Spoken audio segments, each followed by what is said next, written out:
always show up and make a statement. Everything I do so instinctive and so passionate. Every word I move so descriptive like an adjective. I got a vendetta against people who patented being negative when you should be getting after it.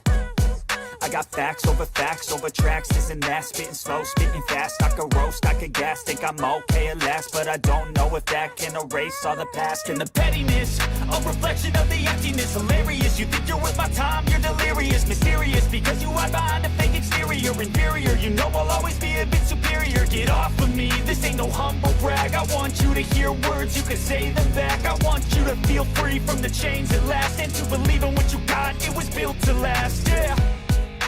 Now that I've been put through hell, I never got anyone's help. I had to do it all myself. I don't ever slow up, no I don't take shit. I got no love for the fakeness. If you wanna play tough and wanna hate this, I'll always show up and make a statement. I don't ever slow up, no I don't take shit. I got no love for the fakeness. If you wanna play tough and wanna hate this, I'll always show up and make a statement. Gonna learn the consequence of being incompetent. Mental health is confidence, dreams and some honestness. I'm not here to save the day, that's for you to take away. I could play a million mind games, but instead I say something not illogical, something that is topical. Rub it on and watch it go, make yourself unstoppable. Dreams are irresponsible, but they're always possible. If you just believe, you could be so remarkable. Thoughts in my head, a collage and they spread. I'll be great one day, going off of my meds. No, I'm not giving up, no, I'm not giving in. I will make it to the top, taking off in the wind. I gotta make it, I'm saving every day to taste it. I'm patient, but my mind, it can hardly take it. I'm chasing a dream that I've had for several ages. A vacant, modern kingdom for the taking. Now that I've been put through hell, I never got anyone's help. I had to do it all myself. I don't ever slow up, no I don't take shit. I got no love for the fakeness. If you wanna play tough and wanna hate this, I'll always show up and make a statement. I don't ever slow up, no I don't take shit. I got no love for the fakeness. If you wanna play tough and wanna hate this, I'll always show up and make a statement. I don't ever slow up, no I don't take shit. I got no love for the fakeness. If you wanna play tough and wanna hate this, I'll always show up.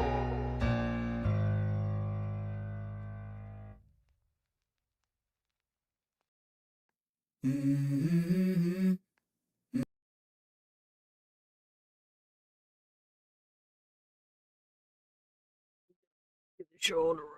Oh shit. Oh, good deal work.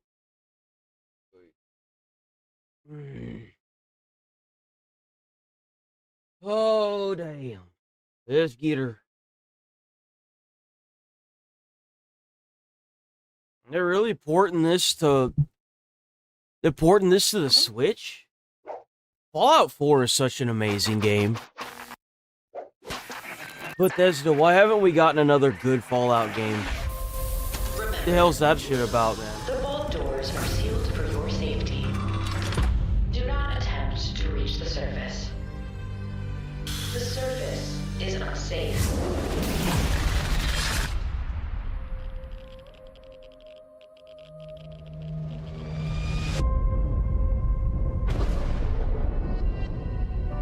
This wasn't the world I wanted, but it was the one I found myself in. That's right.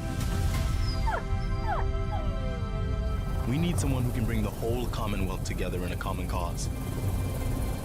And I think you've got it in you to be that leader. What do you say?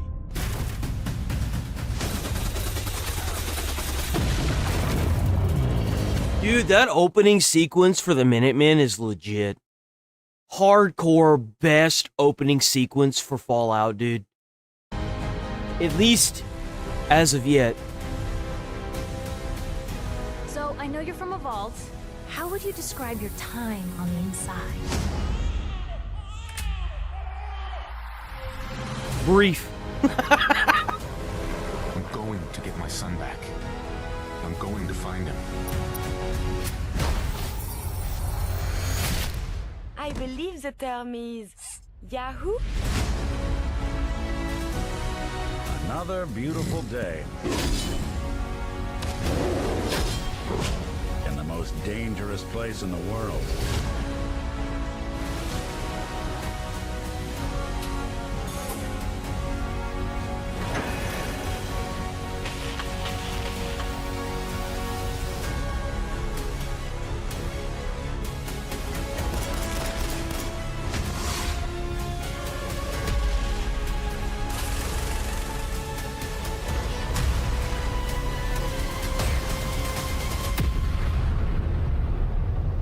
It's the end of the world.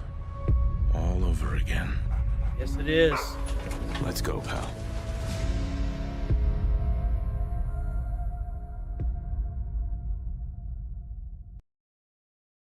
EOW Bethesda.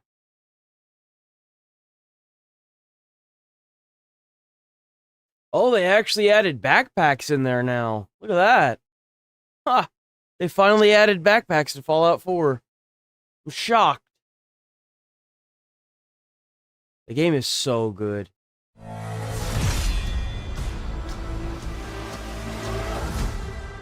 September. That's all we get? Oh, fuck.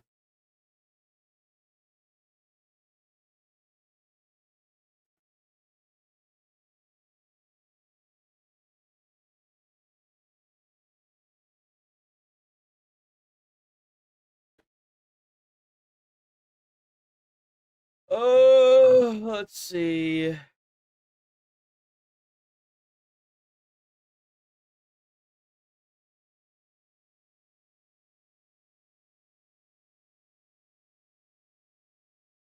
So they for sure have a September release date for the Wolverine game. Hell yeah. I suppose soon we're going to find out if it's good or not. Elite Dangerous is in... The hell is this? Spacecraft? I don't know about that. I don't know about that game. Check it out, though. No music? Bastard. Oh! Hold on.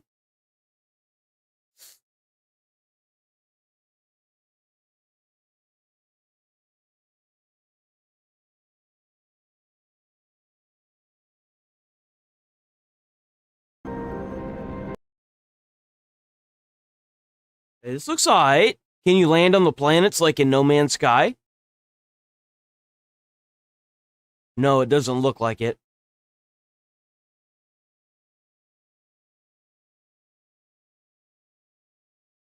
Oh, no, you can.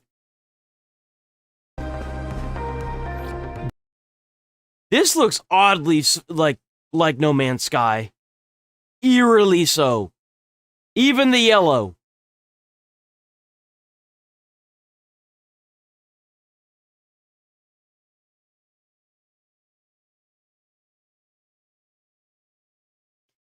The crafting components do look more rigid. I do like how that looks. I like the rigidness of it.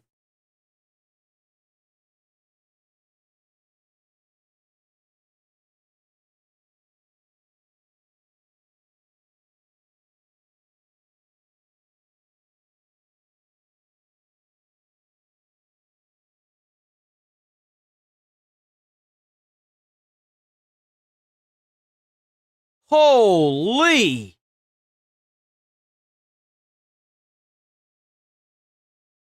That's cool.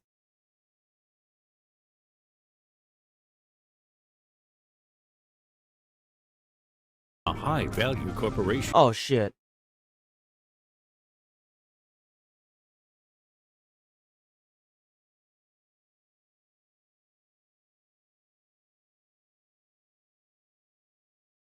This game might actually be worth the shit. It looks like it's PC only.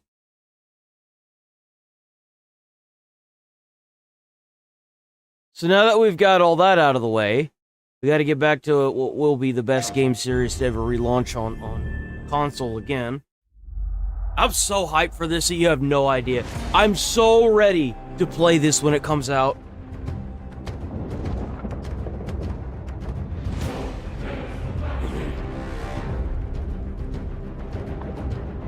We will most likely be streaming these games.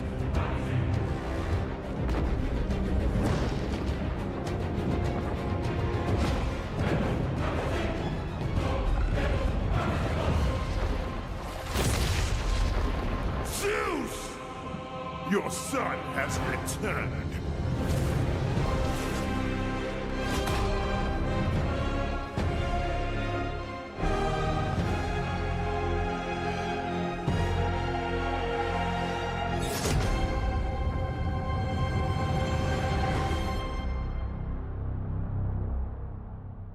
Hey. Yo, I think this is probably one of the best decisions Sony's made. Let's just hope they don't mess it up. Go have a lot of pissed off people if Sony messes this up. All right, let's get into it. Let's get down in it. Let's go to work. Let's get to trenches. There's so much.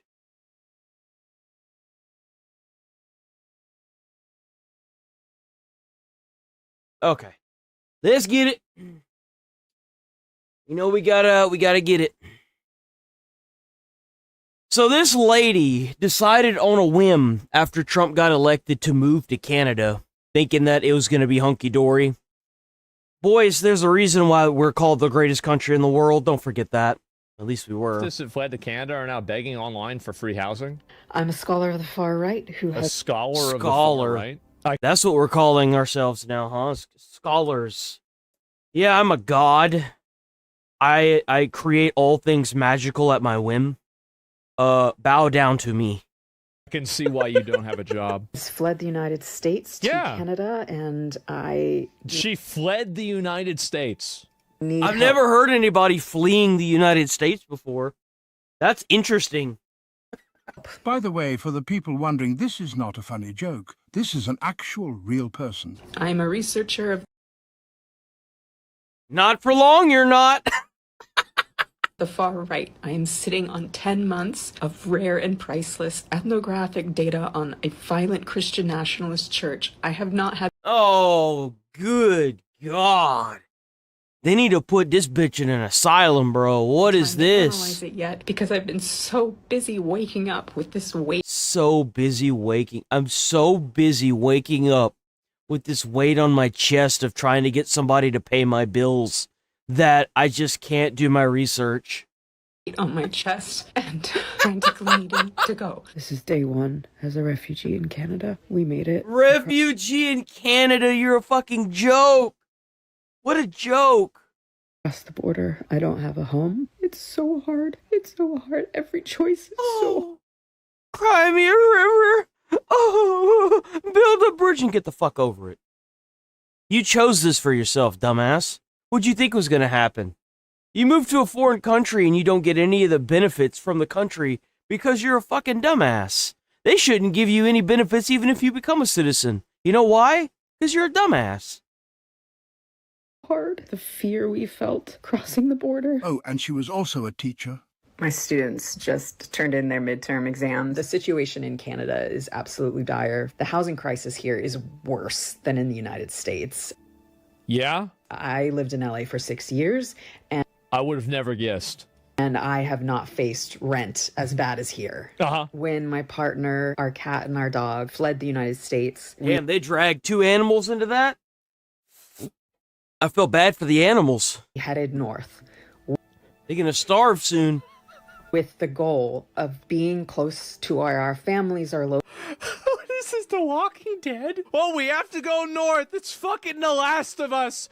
We have to go and find our family. My partner and I are here on a visitor visa, which is a 6 months possible stay for Americans. But while you're here on a visitor visa, you can't work. So we are currently surviving off That's right. They're gonna eat their own pets. They can't virtue signal once they've eaten their own pets. Oh no! The horror!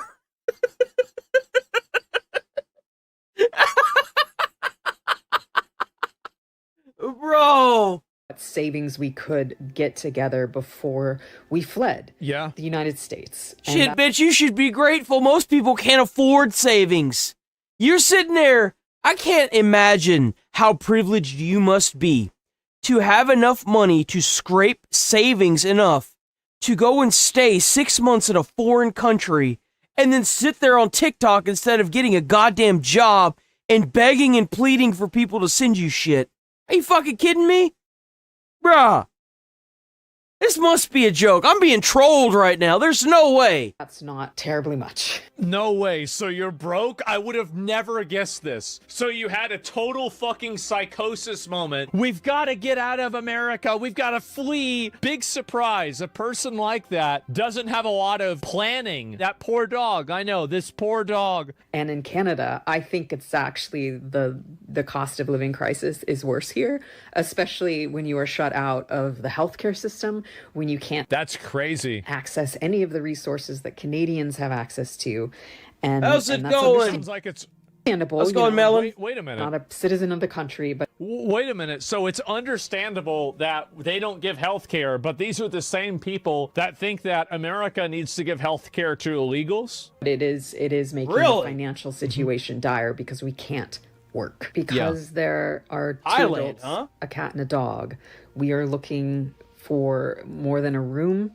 Well, it's funny because if you want an example of accelerationism where America would have went if Trump didn't step in, and it still could go that way depending on the next elections, go to Canada. Canada has the most immigrants and imported foreign immigration than any country in the world. And they're completely fucking overwhelmed. They're completely overwhelmed. That's why their housing is worse than ours. It's completely fucked. They're cooked, man. And she decided to go to the one place in the world where America almost was. America almost was like Canada. It's not good. But 1 bedroom, 2 bedroom. I mean, what happens if you import a bunch of people? Well, they're going to need a place to stay. Well, if the government's just giving them a goddamn place to stay, well, guess what's going to happen to housing? Shit's going to go up. It's going to skyrocket. Free. If you know of a studio... Supply and demand, motherfucker. Or 2-bedroom apartment that we might be able to rent or stay in for free, please DM me. Guys, does anybody have a house that they can give me for free? Are there any houses? This is the ask. This is the ask. I need to live in your house. I need to live in your house with my dog. As horrified as I am to be revealing my No. location. So if you... Why do you think it... Who do you think is after? Do you think Donald Trump's after you? They're trying to track you down and capture... What is this, a Handmaid's Tale? No, she does actually. No, that's clearly what she's not necessarily saying Trump is that way. She has this nonsense with this church or whatever, right? And this church is allegedly after her, apparently. I believe she's being tracked. And I have to be able to get across the border with my cat and 2 suitcases and what I hope will look like junk in the back seat. See, this is the reason why you've got to put these people in an asylum, is it keeps them from hurting not only themselves, but animals too, by doing this stupid shit. Any other moment could be the kickoff to a genocide. I'm tired of being afraid. What? When I'm teaching in classrooms that somebody's going to come and shoot it up. As a non-binary person and as a leftist. Do you think... God. I think the United States is they're trying to track you down. It's 12 years a slave. They're going to go onto the plantation and they're going to see her working at the Starbucks. That one, bring her over here right now. You're going back to the plantation over there in California. Nah, she ain't got no papers. She not free, man. Now she can stay there illegally once her visa's up, just like all the Indians. God. Is that what they do over there? I'll get in touch with you. They all just overstay their visa? DM me. I will be checking my messages regularly. If we can't find housing, we're going to have to leave, and I don't know where we'll go. Anywhere but America. Go anywhere but America. Go somewhere else. We don't want you here. Think that you should go to Thailand. Iran. I think you get to go to Iran. It's a great place. They're fuck. Very musical. What is they do musicals. They're very musical people. I know they're singing, but I'm seeing just guns and shit. This isn't a music video, Hassan. I hope that this works. I looked at an account, left it less than a month ago. They didn't even have enough funds. Wait, so she didn't even have enough funds to survive for a month? Oh my God. Yo, these people are cracked, man. What's wrong with these fucking people? It's Oh, not that one.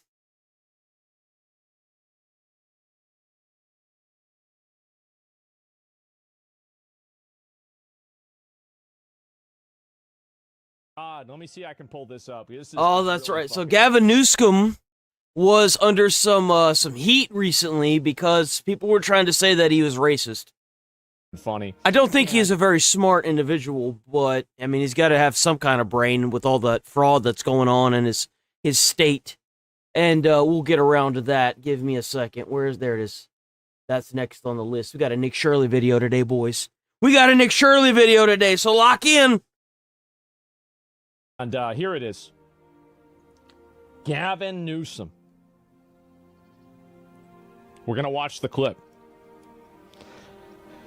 Gavin Newsom thinks a 960 SAT makes him like black Americans. Now, that's not even what he said. That's not even what he said. Let's listen to the clip and let's see if that's what he said. I'm not trying to impress you. I'm just trying to impress upon you. I'm like you. I'm no better than you. I'm a 960 SAT guy. This doesn't really look good. I believe him. No, I believe him. I do. I think, honestly, I think he might have cheated to get that high. Oh, my God.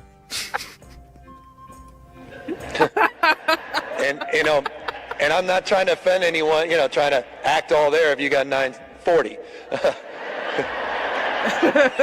Literally a 960 SAT. That's actually kind of a funny joke. You've never seen me read a speech because I cannot read a speech. I'm not a big fan of the dude, but that's kind of funny. Like, who are we kidding right here? That's kind of funny. Yeah, all right, so now what? Okay, got it. Speech. Is this what they call retard maxing? Honestly, this is kind of an inspiring story. He's like, guys, I'm retarded. No. You think? No. I'm really retarded. I can't read. And like, think about how many other people that are retarded are like,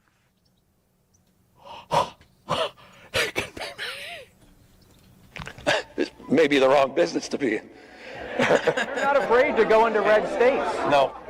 When I saw you slinging shots behind the coffee bar, I thought this guy might run for president. I have no idea. The idea that a guy who got 960 on his SAT that still struggles to read scripts that was always in the back of the classroom. The idea that you even throw that out is in and of itself extraordinary. Who the hell knows? But at what point did he say black Americans? Because last time I checked, white people were the majority. So at what point did he say black Americans? I'm looking forward that right? to who presents themselves in 2028 and who meets that moment. And that's the question for the American people. Is it fair to say after the 2026 midterms, you're going to give it serious thought? Yeah, I'd be lying otherwise. I'd just be lying. And I can't do that.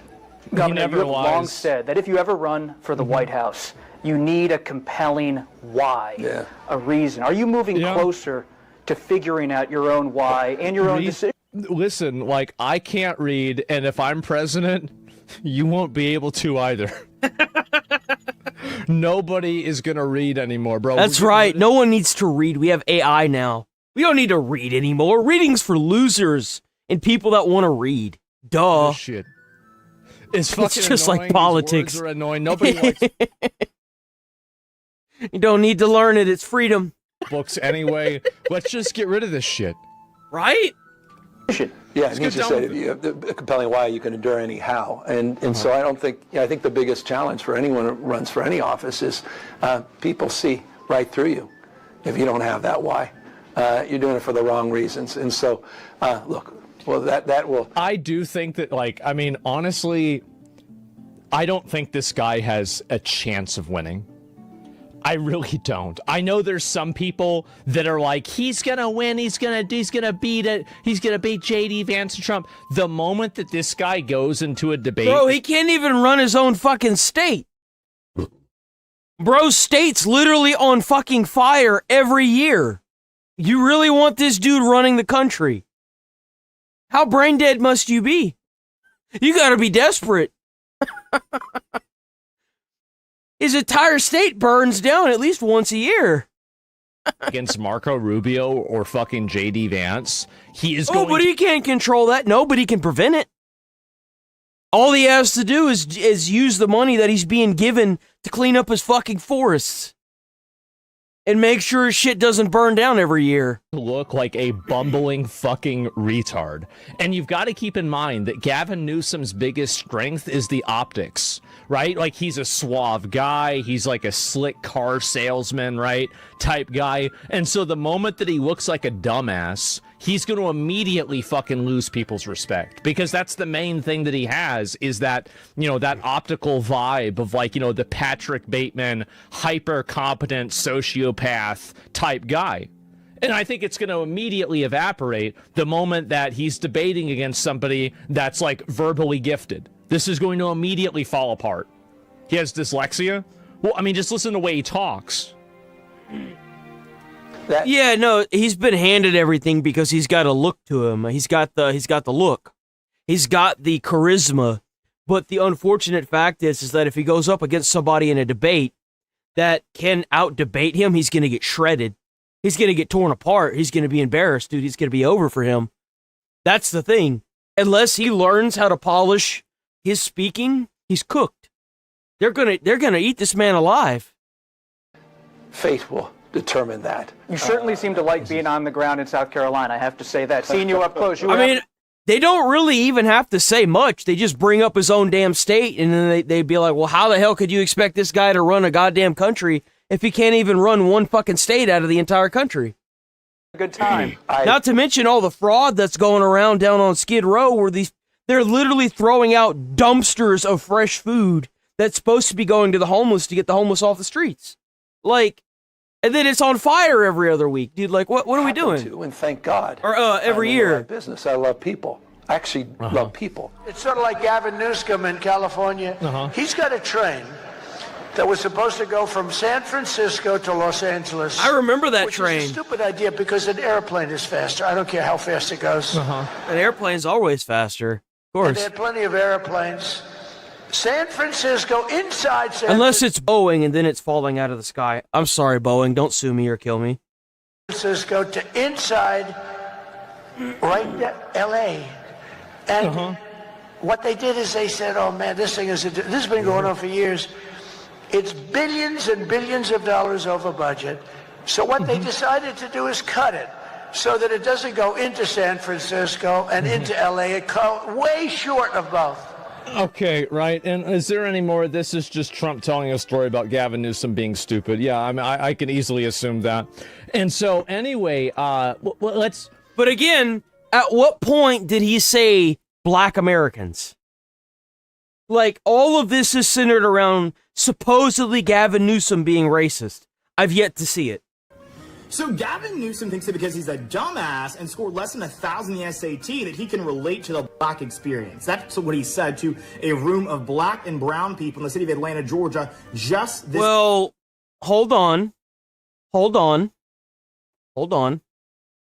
Just because you're in Atlanta, Georgia, and you buy tickets to go see Gavin Newsom doesn't mean that you're black. Where did this come from? Past weekend. And this man said this with I'm like you guys. Face it, because he scored a 960 on the SAT. He was just like me. Well, Gavin, let me tell you something. I didn't score a 960 on the SAT. I scored a lot higher than that on the SAT. Well, what did you score? You obviously know what you scored, so what did you score? I mean, if you're going to say you scored higher, you might as well just say the score, right? I never took the SAT, so I don't know what I would have scored.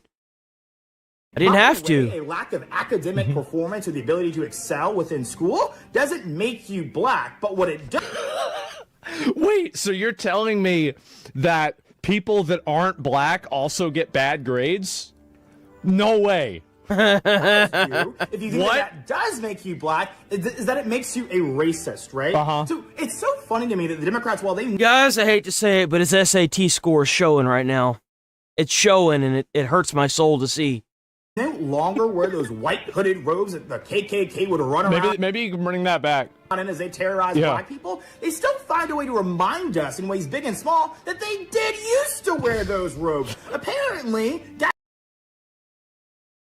bro, Gavin Newsom's heart still wears that robe because he thinks that being a dumbass makes you black. Gavin, you are disgusting in every which way. And this moment, from this day, will haunt you for a time. You know, this guy should vote for Gavin Newsom. He's probably the only person that is going to be representing these people. Not black people, dumbasses. Honestly. Straight up. Long. Dude, this is just like the I've showed this so many times.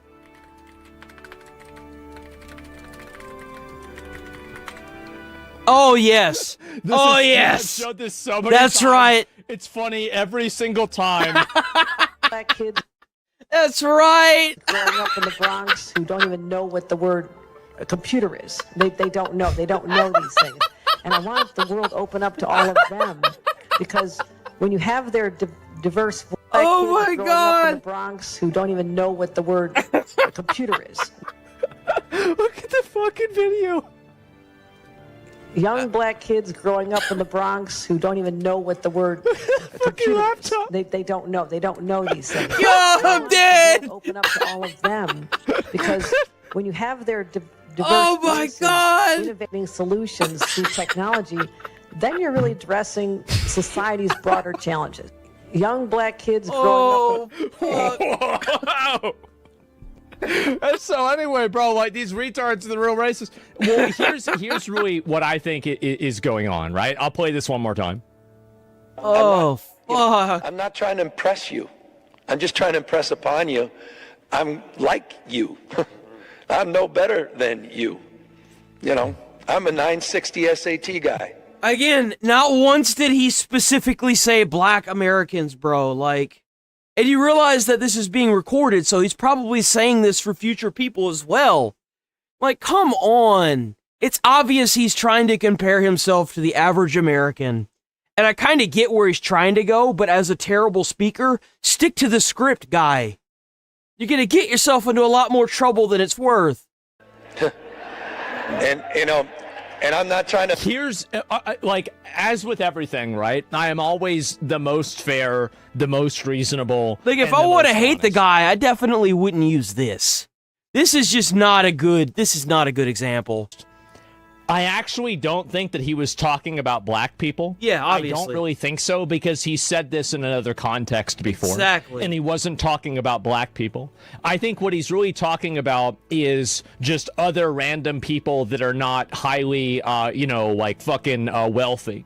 That's really it. Like, I don't think he really meant this as like, I'm like black people because I get bad scores on tests. I don't think that's what he was meaning. He was talking about like and also like really, I don't think that, I mean, like, it makes it maybe better, right? Depending on how you want to look at it. But I think he was basically saying, I'm like you underprivileged people, or I'm like you average people, or I'm like you poor people. And, you know, he said that before. So lower class, maybe? Yes, exactly. So it's not even like it's that much better what the explanation is. But at the same time, I think it's pretty obvious that, like, I mean, I just like seeing people crash out on it, knowing full well that they go on a tangent of trying to say that it was black people simply to bring race into something that never involved race. And it's the sake of virtue signaling, kind of like what happened with that Tourette syndrome guy. It's the sake of virtue signaling just to virtue signal and get some virtue signal points. Stop it. You look like a fool. Stop doing this. It's just, You're just stupid. Like, you're just like dumb. This looks really bad. And again, oh no, now he's defending himself about this. Let's look at it. And you didn't give a shit about the President of the United States of America posting an 8 video of President Obama or calling African nations shitholes. They are shitholes. I'm sorry, but it doesn't matter what kind of culture you have. It doesn't matter what race you are. If your country's a shithole, it's a shithole. If you can't have the same policies or ideals as American, Russian, Germany, UK, if you can't have those same goals because you're too busy trying to keep the warlords from killing and looting, then it's a shithole. And it doesn't matter where the warlord is, what color the warlord is, what nationality the warlord is. The issue is that the country is in such turmoil that you can't even have a solid government. And it's not even African. There are other countries around the world that have this problem. But the issue is why are we importing them from the shithole? Because they're going to turn America into a shithole. They should fix their own goddamn country and stay in their own goddamn country. That's what needs to happen with these people. It's like a machine, a factory that just keeps pumping out people that need a place to go because their own goddamn area is filled with pollution. Like, that makes no sense. Why do you keep taking people in when all they're going to do is keep pumping people out? Duh. And that's like like an immigration thing, right? They got to fix their own goddamn country. They're shitholes. They are. It's not because they're African. There's white shitholes too. Yep. You ever been to a trailer park? Yep. What are we talking about? But you're going to call me racist for talking about my lifelong struggle with dyslexia. Spare me your fake fucking outrage scene. And the Obama thing, like, it was obvious that it was a fuck up and whoever edited that should, like, be fired because they're dumb. But it was obviously an autoplay that happened during that video. It's just ridiculous, man. Well, there it is. How do you do, fellow retards? Yep, I guess so. Like, he's the disabled guy. And so, yeah, there we go. And also, that's not how to spell Sean. It's not. It's ridiculous. Who the fuck? That's Irish, bro. Fuck spells Sean? S-C-A-N. It's Irish, bro. It's dumb. It doesn't. The only reason why I know that is because Jacksepticeye's name is Sean, and it's spelled the exact same way. No way, like you look at the letters, what do the letters sound like? Does it sound like that? It looks like Cian. That's what it looks like. It looks like Cian. But it doesn't sound like that. Why the fuck would you say this? Why would you spell the name this way? It's ridiculous. I don't understand it. So anyway, it's Irish. It's fucking ridiculous is what it is. And so anyway, I'll look at a few comments about this. Posting the Lion King parody as Democrats calling the poorest countries on Earth shitholes is unironically much as, well, it's obvious. Well, maybe if they would quit trying to be poor, overthrow their government, and they might have, might have a better government. You'd be surprised Romania did it. Romania's done it at least 3 times in the past 20, 30 years. I know that because I know my fiance is Romanian, so, well, partly. But yeah, that's how I know that. Yes, that the thing is that the Trump. In fact, some of her family members are trying to go back to Romania because there's talk that there might be another uprising, and some of them want to be like, yeah, I was through 2 wars, so fuck yeah. Obama 8 video was very clearly a mistake. Anybody who thinks that it wasn't a mistake is intentionally engaging in dishonesty. They are engaging in dishonesty, and the reason why is because it was very clearly they screen recorded a video, another video scrolled up, and then they didn't cut that part out of the video that was uploaded. I mean, this is very clearly what happened. And so if you're getting angry about that, it's like, okay, I mean, like, it was clearly not intentional. It wasn't something that they were doing on purpose. Like, it's not like he deleted the post. The worst thing you can do is defend yourself in this instance. Newsom didn't do damn thing wrong. I don't like the guy. To be quite frank, I'm not a big fan of what he does in his own state. But at the same time, again, this boils down to don't apologize for something you didn't do. Because, like, now, you've got these people making straight up bullshit narratives, fake narratives that they want you to apologize for, and the second you acknowledge it, you are spreading gasoline all over it. Just like the Nazi salute that everyone was trying to make Elon Musk apologize for, and it's like, dude, he's the richest man in the fucking world. He doesn't owe you shit. Get over yourself. Well, what are you gonna do? Fire him? Gonna garnish his fucking wages? Get the fuck out of here. He doesn't owe you shit. He owns one of the biggest platforms. He literally told the ad people to fuck off because they threatened to take the ads away from Twitter. Like, and you know what ended up happening? Nothing. They left and came back. So, like, what are you doing getting mad about this? It's a game. They want to punish mistakes, not absolve them. Yeah, exactly, right? And that's all it ever is. And so, yeah, come on, mistake. They don't even want to absolve them anymore. They don't want they don't want to punish them either. They want to make them up out of thin fucking air and then immediately blame you for it. And it's like, dude, because of that mentality, nobody can take you serious. If you're the boy that cried wolf. At some point, your word is going to be needed for something that you found, and it's going to be fucked. Stop doing this. It's disgusting. Well, yeah, I think it was. God damn it, it's un-American. Stop it. Do you want me to pull you up? Do you want to argue this? I mean, like, what are we doing here? That shit was funny, though. I mean, you could say that, but that's just in general. That's bullshit. And then say to themselves, oh, I guess he's not racist. Why should he issue an apology? He didn't say a damn thing wrong. He was trying to make himself out to be the average American. What's wrong with that? That's what people used to do back in the day all the fucking time. People used to have their pitchfork and their fucking suit on and be like, I'm so-and-so and I'm here standing for farmers because I was a farmer for 20 years. My dad's a farmer. Fuck yeah, farmers. And it's like, dude, what are you on about? What is this guy on about?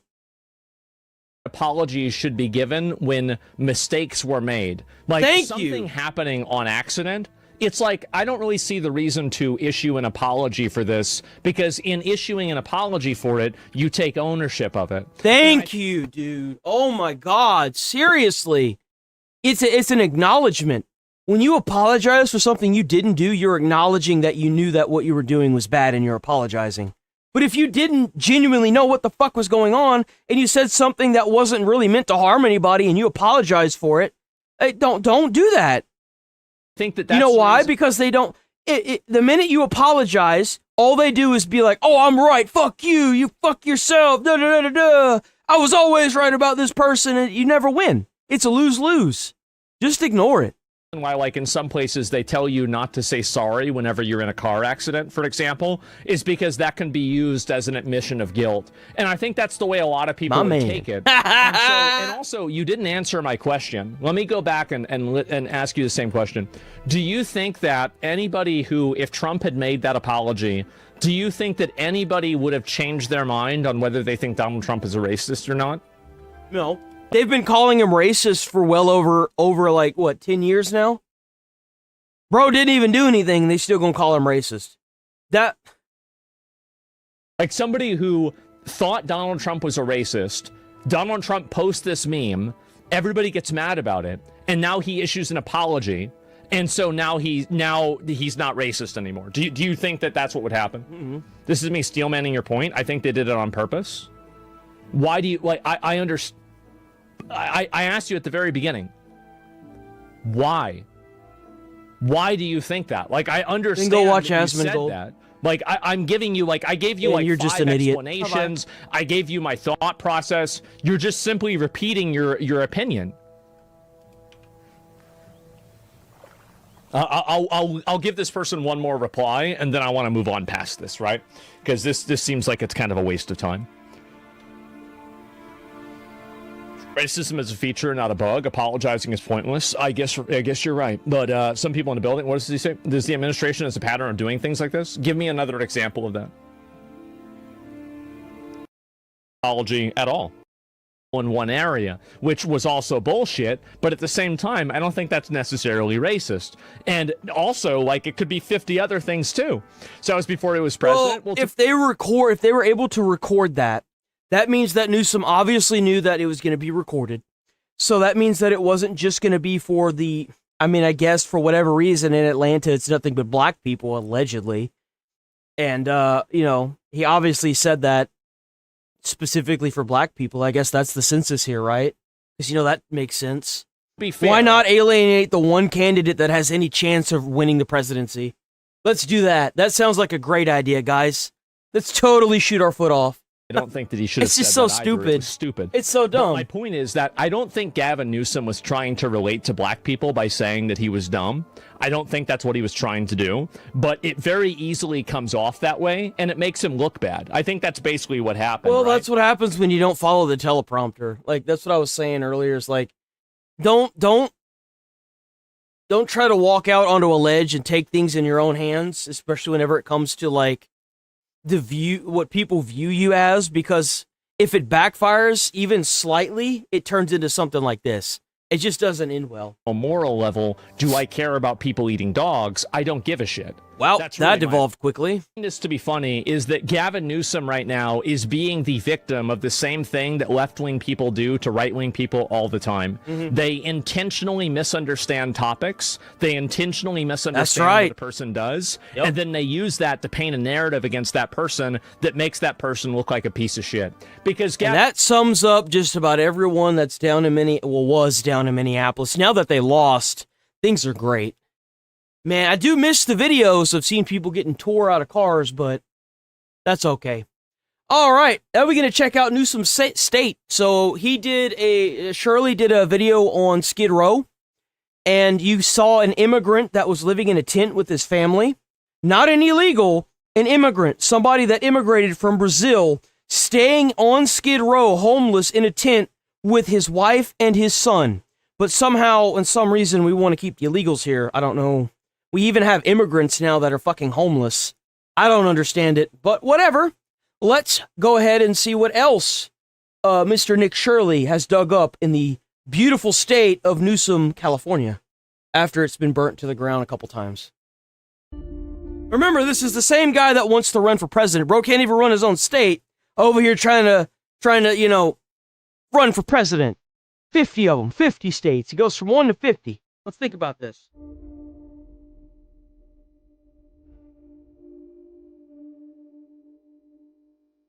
Damn.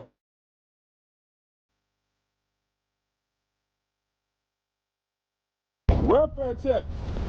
Are y'all all right up in there? Are y'all all right up in there? Yo, W intro, Nick Shirley. W intro. You fine? It's my son, it's fine. Oh, it's your son? Then? That's not cool right there. We don't have to get you. You need some help? Well, how old's your son? 12 years old. He's living here on the streets. Could we talk to your son? Why do you want to talk to my son? Just, Tell him through the tent. Ask him through the... Can we talk to him through the tent? Yeah, you can talk to him through the tent. Huh? You need something to eat? Something to drink? What you need? What you need? You need somebody to talk to? What's wrong? Huh? Mad at me because I wouldn't let him use my phone. You want a soda? We got soda right here. I don't want to... The soda right here to shoot? How you want some money? How you want some money? I know that. You want some money? Take this soda. I can take this money. And you better say please and thank you to everything that you are blessed with. Yo, W parent. Dude, like, I can't even blame the parent for this. Like, at what point do we take accountability for our homeless and help them as opposed to importing all these people? Like, at what point? We importing these people on buses in New York, and we giving them places to stay, free places to stay, giving them welfare, giving them like food and travel for free. And like, we got these homeless people, we could just as easily do the same thing for them. Why the hell aren't we doing it for them? Makes me sick to my stomach, man. What do you like to do for fun? What do you like to do for fun? You want to sit here and talk about, oh, well, you want to separate the families? You want to send the illegal parents back and then separate the child? Well, what do you think is going to happen if CPS sees this? What the fuck do you think is going to happen when CPS sees this? They're going to take that kid away from that parent. ride scooters and stuff. What can we do to help you and your mom get off these streets? How long have you been homeless, you know? A few days. A few days? Is this the first time? The first time we've ever been outside. I know exactly what video you're talking about. I can't because I already watched Asmund do it. Typically, whenever I watch some of these videos, I see like a snippet of it. I don't like necessarily sit down and watch the entire thing. But like whenever I do, I don't react to it. Or like if certain things like it's like very, very, very particular. Well, we gotta figure out how to help this kid. How are people still saying save Gaza, free Palestine, bro? That shit's over with. That shit's been over with. You gotta talk to get. Why do you think Hassan's army of people turned on him? Streets. Hey, this is a good dude right here, man. You might want to talk to him because he's a major dude and he can get you some help if you need it. So, I mean, he probably can get you and your mom some help. So you probably want to reach out to him because he's a major dude out here. So you might want to talk to him because he can get you some help. So if I was you, I would. Talk to him, Nick. I'd like to figure out how to get you and your mom some help. Can we talk to you real quick? Promise we don't bite. Get out? Yeah, get out if you can. What do you think we could do? You stay here. He's coming out. Oh, hold on. How you doing? Good. Good. Oh, my little man right there. How you doing, man? You in school? Soon. Soon. So right now, is there anything happening to kind of try and get you guys out of the tent into an apartment or something? Right now, I'm just waiting for my income to come through. How much money do you guys think you need to get into a place so you don't have to be on the street? I have no idea. I don't know how much rent is out here or anything. All I know is... And how old are you? 12. 12 years old. So if Nick can get you the help, would you accept it? Heck yeah. Heck yeah. So look into that camera right there and tell them, right? You know, I'm just telling you, this can help you. This is going to help you. Look at that camera and tell them. And we got this little kid how here. the system is treating you and your Yeah, son. there's a whole story here.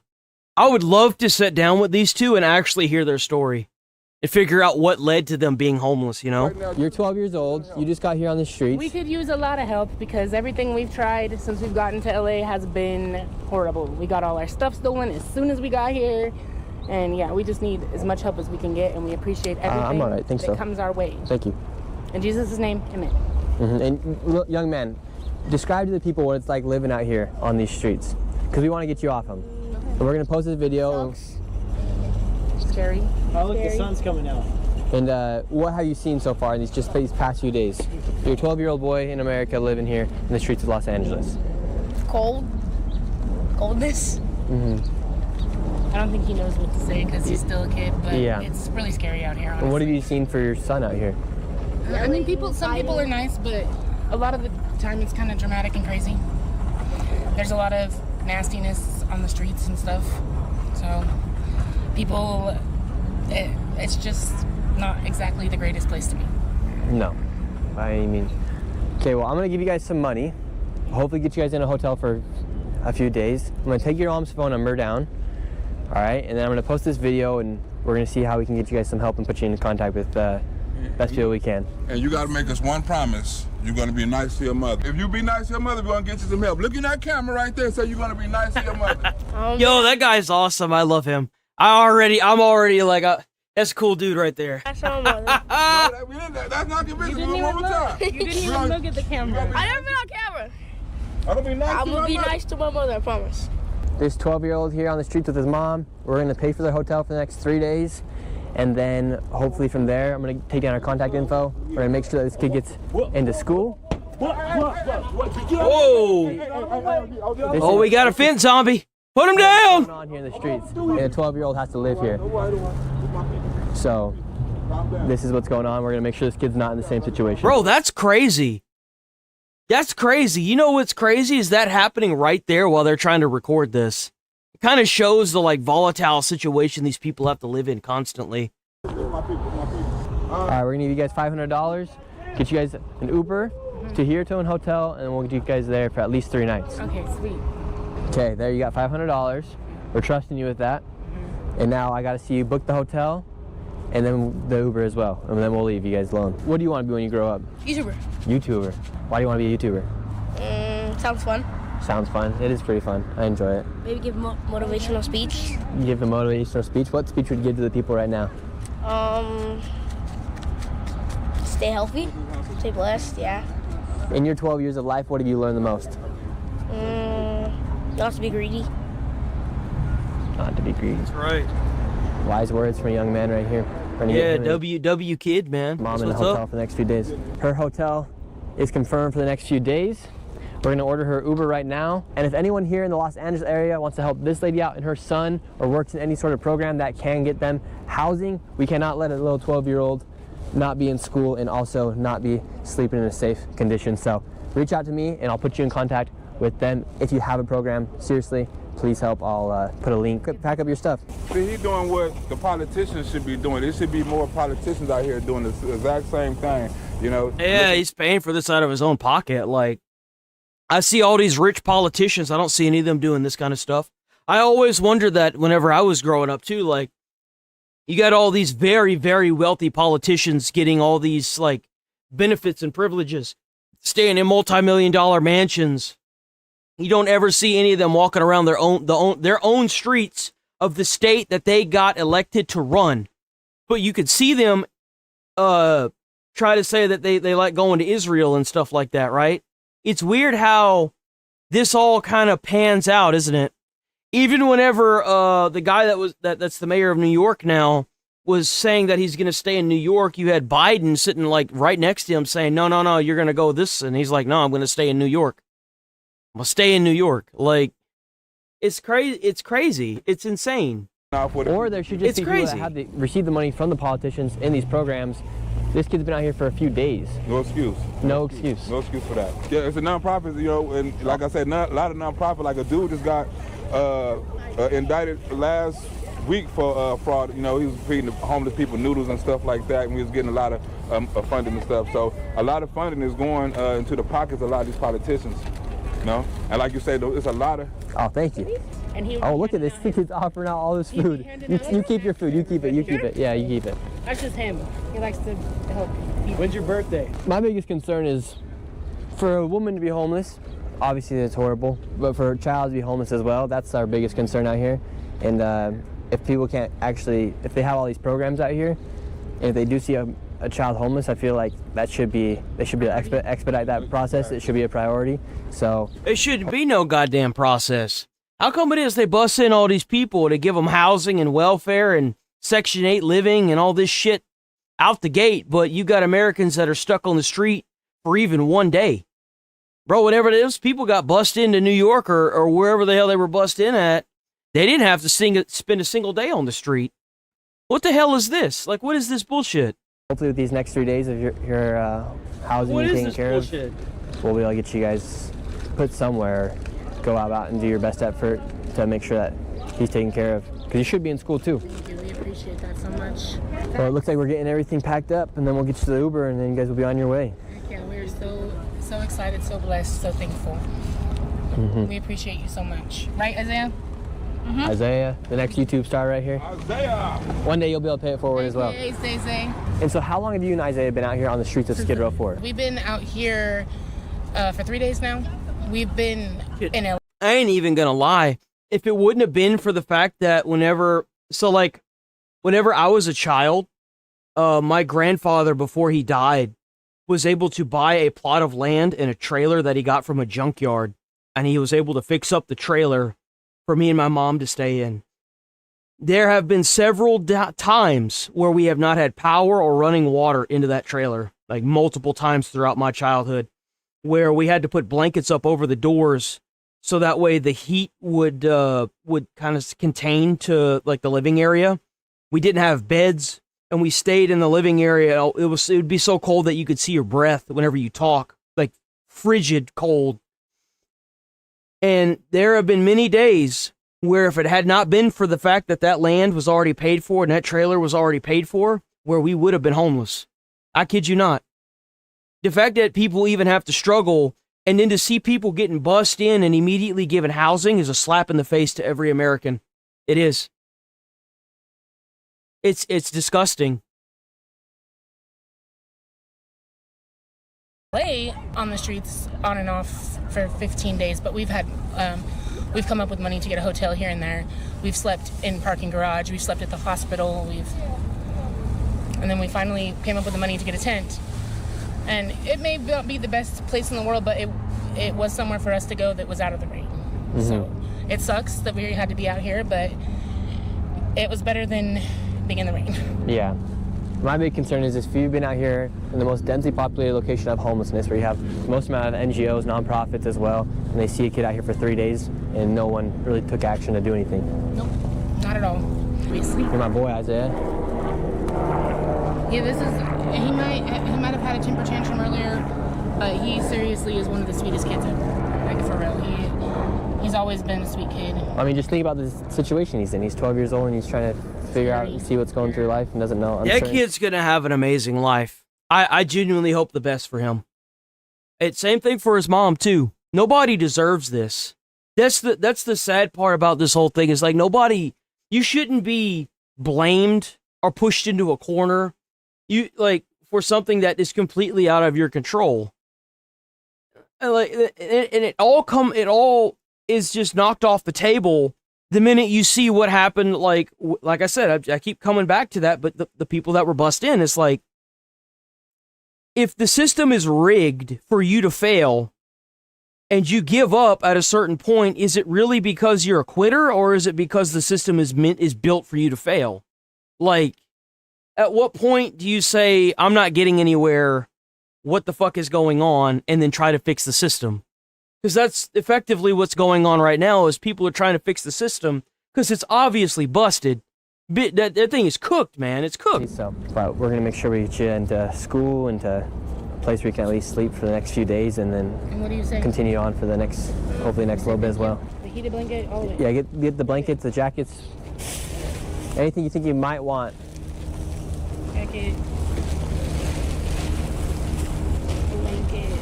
So are we leaving the tent or what? That's the thing. Leave it. Isaiah doesn't want that tent to be here anymore. Isaiah's never going back to the tent. Right, Isaiah? Yeah.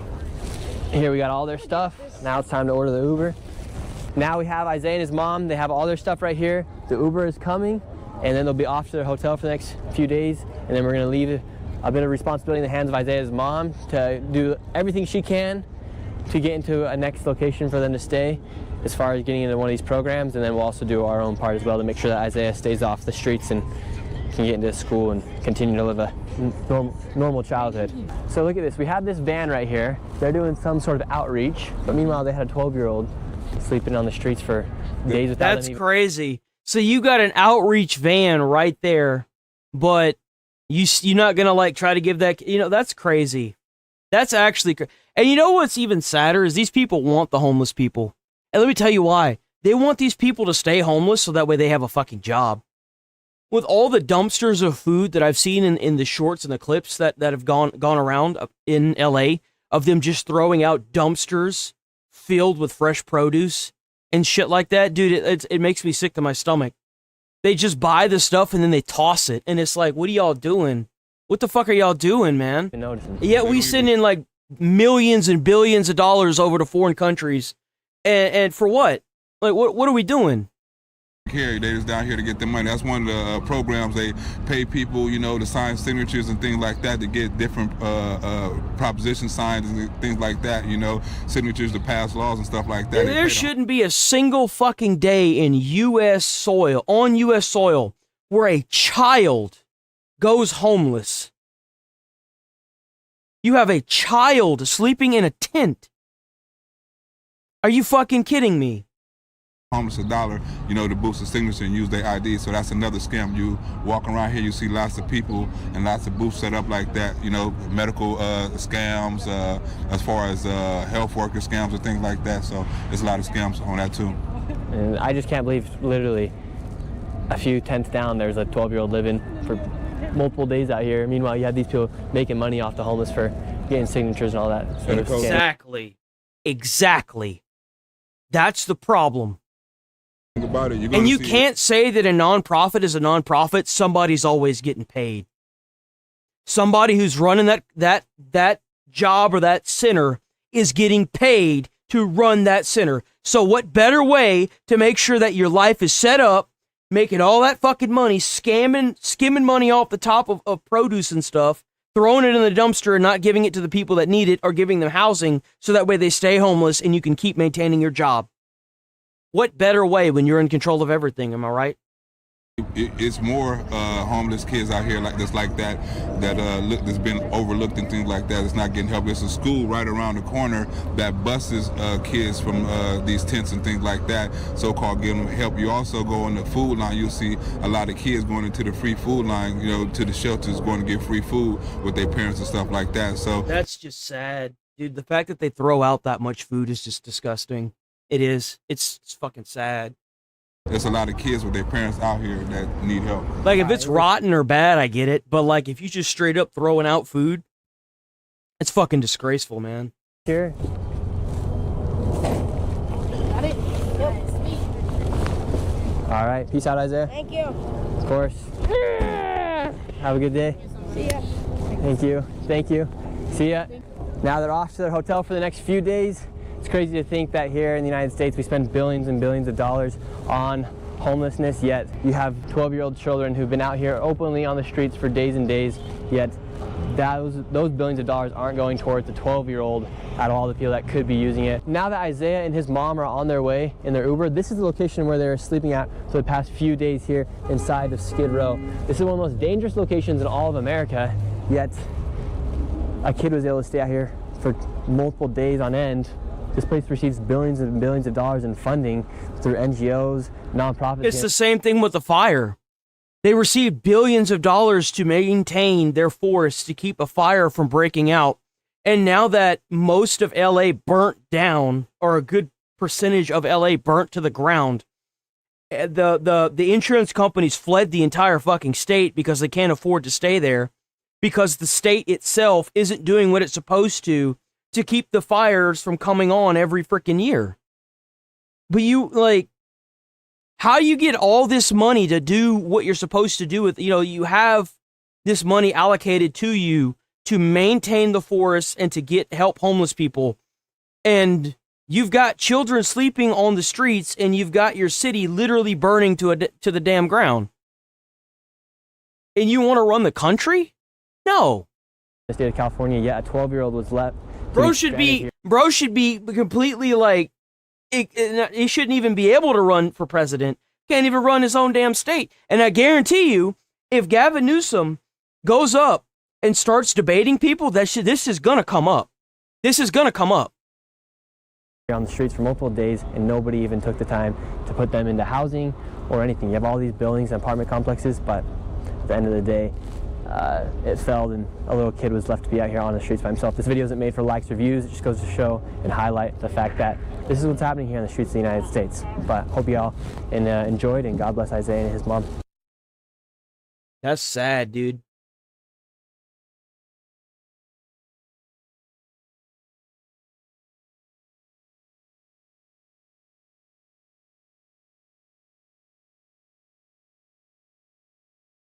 Okay. So 60 Seconds decided to go out and see if what Trump said about Australia and the farmers being killed there was true. And what they found there was even more sinister and awful than they imagined. They were trying to disprove Trump and ended up doing their fucking job. Minutes has gone out and exposed President Trump for his lies. In May, President Trump said over 1,000 white farmers have been murdered in South Africa. He showed a video of what he said were crosses marking the burial sites. But when 60 Minutes traveled to the site, the crosses were gone. Anderson Cooper tracked down the farmer who placed them there. In the rolling hills of KwaZulu-Natal province in the southeast of South Africa, we met Daryl Brown, a seventh-generation rancher and farmer. Did you grow up knowing you would be a farmer? It was always in my blood. It's a calling. Yeah. But that calling has often come with risks. 10 years ago, his 82-year-old father was brutally attacked on the farm by robbers looking for guns and money. Then in 2020, Yeah, I Brown's wonder. friends, Glenn Very and Vita Rafferty, were murdered in a robbery on their farm nearby. Jesus fucking Christ, man. Of course. Your father was attacked. You've had friends murdered. Do you live in fear? I certainly live Right back. Give me a second. Excuse me. We're back. carefully. We're aware of what's happening around us. We don't take silly chances. We came to Daryl Brown's farm because of what President Trump said last May about the murders of South African farmers. It's a genocide that's taking place that you people don't want to write about, but it's a terrible thing that's taking place, and farmers are being killed. They happen to be white. 9 days later, South Africa's president, Cyril Ramaphosa, came to the White House. What a Elon surprise. Musk, who was born in South Africa. So this was probably one of my favorite press conferences. Trump invites this guy from South Africa, and then he says, "Oh, have you seen this?" And he says, "Oh, no, I'm not sure what you're talking about." And then Trump has a YouTube video prepared for him to watch, and he makes him watch all of the crazy shit that people are saying there. And Holy he's like, shit. "Oh, wait, no." Well, isn't like Elon Musk from Africa? I'm fairly certain Elon he originated from Africa, did he not? Oh, no, look at this part. This was so good. And has also made claims of genocide was there too. Where was Elon Musk? What happened next seemed to take Ramaphosa by surprise. No, he's from South Africa. So if anyone would know, it would be him. Excuse me, turn the lights down. Turn the lights down. It's time for movie time. That's right. Trump showed several videos, proof the White House said of the violence targeting white farmers. These are burial sites right here. So that's obviously not a burial site, but each one of those crosses it's a memoriam for a farmer that has died or been killed. Not died, but been killed by what they are talking about. So just keep that in mind, that this is not a mass burial site, but this is a memoriam to farmers who have lost their lives to this. Over 1,000 of white farmers. You see the crosses? We found the spot Where'd they go? where those white crosses were once planted. Uh-oh. It's a lonely, potholed road. What a shithole. God damn. Yo, look at the size of those potholes, bro. Bro, you be driving on that bitch and you go losing a tire. You ain't got to worry about that bitch popping. You got to worry about that bitch popping off. Far from Daryl Brown's ranch. It definitely wasn't a burial site. I mean, those crosses were there for less than 48 hours. It was purely an avenue of crosses that we planted there in honor of commercial farmers in South Africa that had lost their lives. Brown knows about the crosses because he put them there on the day of his friends Glenn and Vita Rafferty's funeral. He keeps them locked in a shed. In 2024, he brought them out again for the funeral of his best friend, Tolly Nell.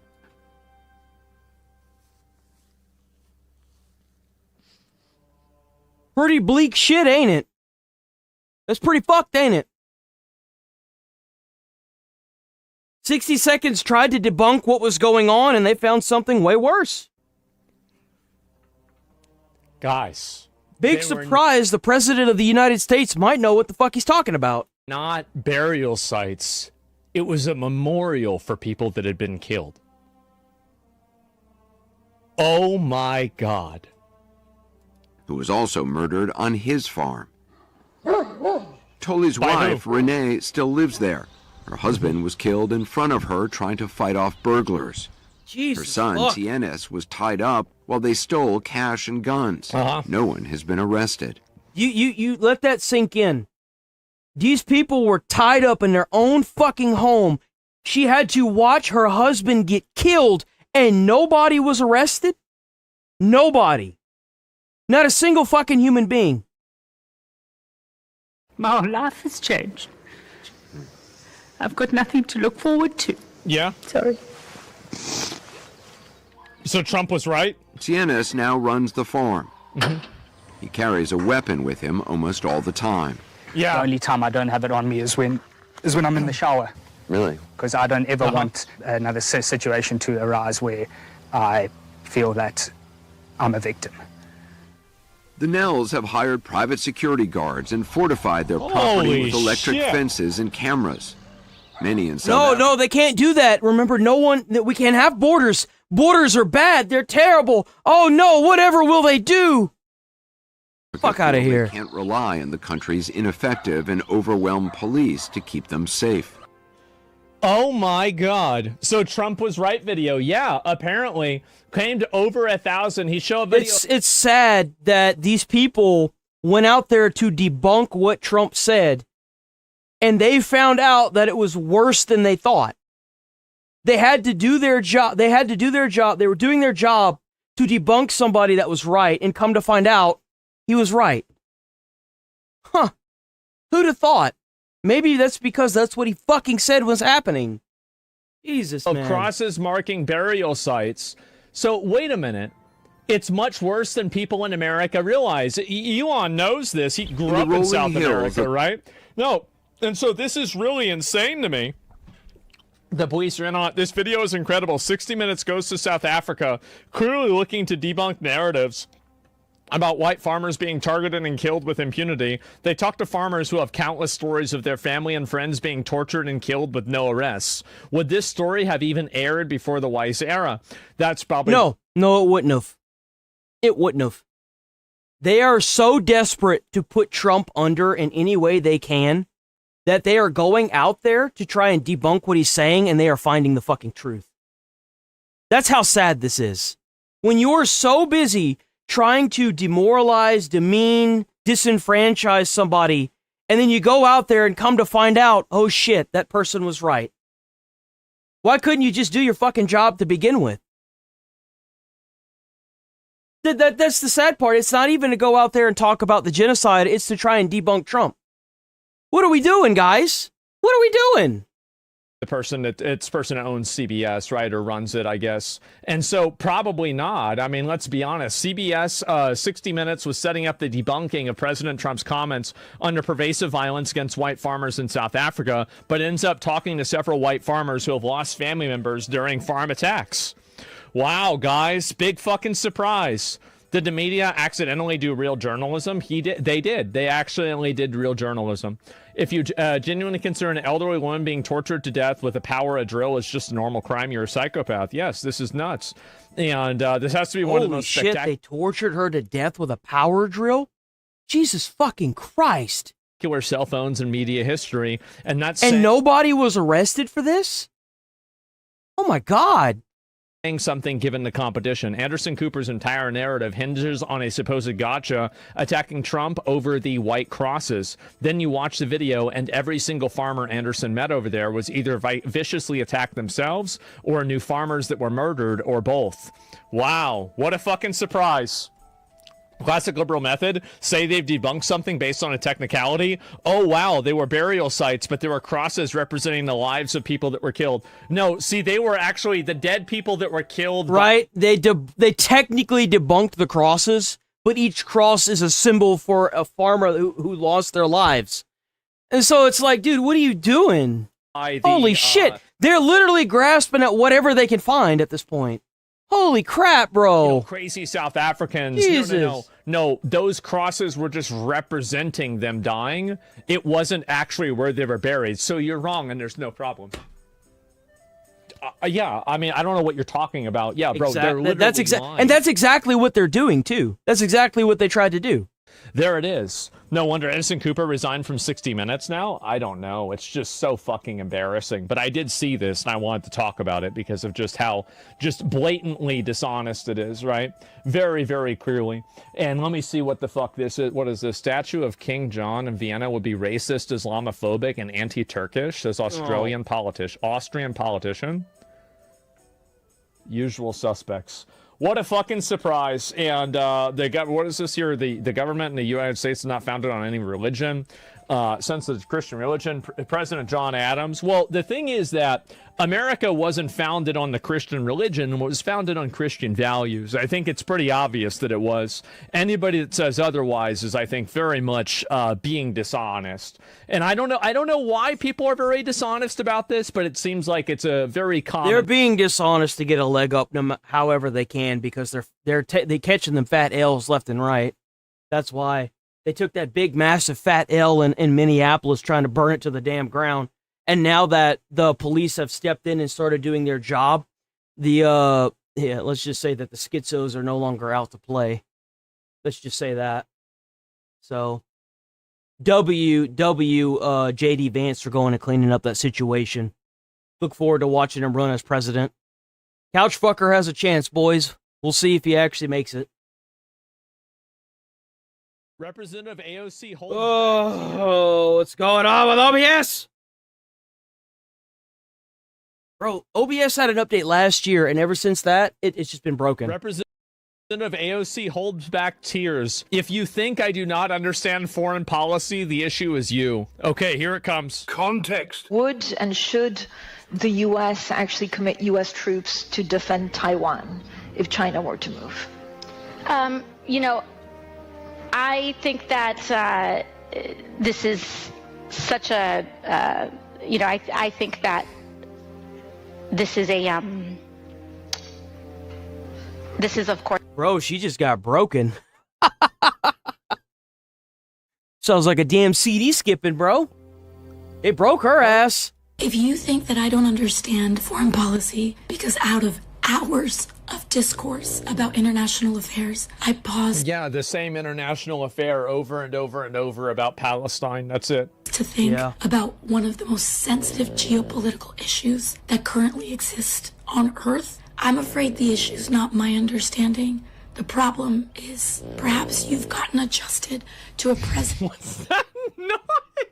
I tracked down the original Instagram story she posted, and the snoring was not added. That's her boyfriend in the background. Hence why she's whispering. I'm just going to play it in full. Somehow she doesn't even flinch as the snoring gets louder and louder. That's hilarious. Oh my God. I'm afraid the issue's not my understanding. The problem. Why wouldn't you just go into a different room? Just go into a different room. Go to the bathroom. Is perhaps you've gotten adjusted to a president that. And see, this is low key the whole reason why our politics are in the shambles on the shitter. They can't even make basic logical decisions about where they're gonna want to fucking record something. To the point where we got a dude snoring in the background, overtaking her talking, and you sitting there skipping like a damn CD player in the middle of like a conference, like. Never thinks before he speaks and doesn't care. And you don't think before you start recording. That's the pot calling the kettle black. About the implications of his words before he speaks on matters like these. So ask yourself, why? And I'm going to tell you, it's because, frankly, there are very few people who are actually willing to challenge the foreign policy establishment. That never thinks before he speaks. If you think that I don't understand foreign policy. Yo, how is anyone supposed to take this serious? Why the fuck would you just go into a different room? If this is supposed to be a serious topic, what the hell are you doing? Oh, you definitely take this serious. I'm afraid the issue's not my understanding. It's just, bro, people are sleeping on this. It's embarrassing. You're the problem. You're the one who's wrong. Oh my God. This is so fucking ridiculous. Why? Oh, God damn, bro. All right.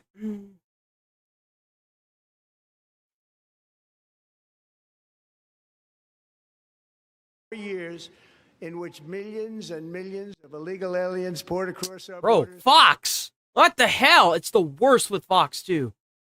It's totally unvetted and unchecked. God. We now have the strongest and most secure border in American history by far. In the past 9 months, zero. Bro, I ain't even gonna lie. This guy looked just like Stephen Colbert when he sat down. I was like, Stephen Colbert? Watch.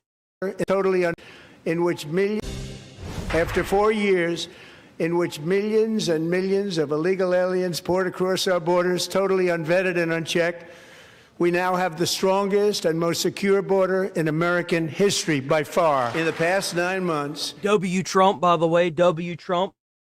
Zero illegal aliens have been admitted to the United States. And last year, the murder rate saw its single largest decline in recorded history. This is the biggest decline, think of it, in recorded history.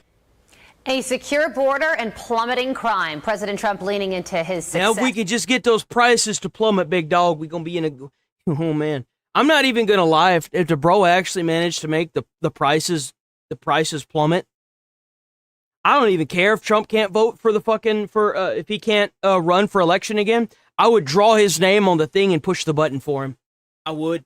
I wouldn't care. Says he aims to tackle what he believes are the Biden era's biggest failures. National Border Patrol Council President Paul Perez attended the State of the Union address and joins me now. I didn't vote for him. I've never voted. In 31 years, I've never voted. Mostly because prior to that, I had a kind of a rough patch, so there was no way I was going to be able to make it out to vote or do anything like that. But ever since I was able to and I got a vehicle, I keep getting handed the lesser of two evils. Now, if I start seeing prices go down because of Trump, you best believe I'm about to bring me a Sharpie up in that bitch. I'll write his name in there, and then I'm gonna vote for it. Paul, thank you so much for joining me. What are your top takeaways after being in that room last night? It was an amazing experience. You saw a president. I know it's unconstitutional. It can't run again. Oh man, I know. I'd still do it. To make it a point to ensure that Americans don't become the minority in America. He wants to remove everybody that shouldn't be in this country, and he's doing a good job. He's allowing us to do the job that he set out in his initial inauguration address, and from hour one of day one, we've been doing it. When it comes to the consequences of illegal immigration, Paul, the president introduced us to a little girl named Delilah Coleman yesterday and her family. Take a listen to a portion of her story. Delilah Coleman was only 5 years old in June 2024 when a 18-wheel tractor trailer plowed into her stopped car traveling at 60 miles an hour or more. The driver was an illegal alien. Tonight, I'm calling on Congress to pass what we will call the Delilah Law, barring any state from granting commercial driver's licenses to illegal aliens. Yeah, W. Trump. The thing is like these people aren't able to drive trucker anymore. They've started pulling people over, like these truckers. They've started lining up big rigs in like every state of people that have been arrested because they don't know English. You got to know English, man. How are you expected to follow the road laws or communicate with somebody in America if you don't know English? Like that's just how it is now. The nation, the country's language is English now, so you have to learn English. I actually have a little bit of insight on this because I was a school bus driver, so I have a CDL. Expected to walk or talk again and look at her. The fact that they're even able to pass the DMV tests without knowing English blows my fucking mind.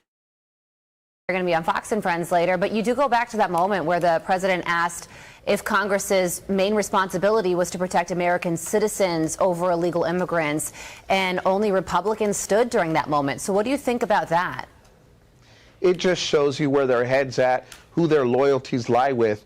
The Republican Party, President Trump, they've shown that they're on the side of Americans, protecting Americans, keeping Americans safe. That's what they want to do. And unfortunately, the Democrats had an opportunity to show where they stand on this matter, and they refuse to do it. Yeah. The president has very strong poll numbers when it comes to border security, but he has lost some ground when it comes to... It's not going to matter.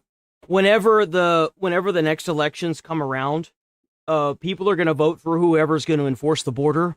And if J.D. Vance or there's some other person that's trying to run as well, if those two Republicans run on border security, they're going to get elected pretty quickly.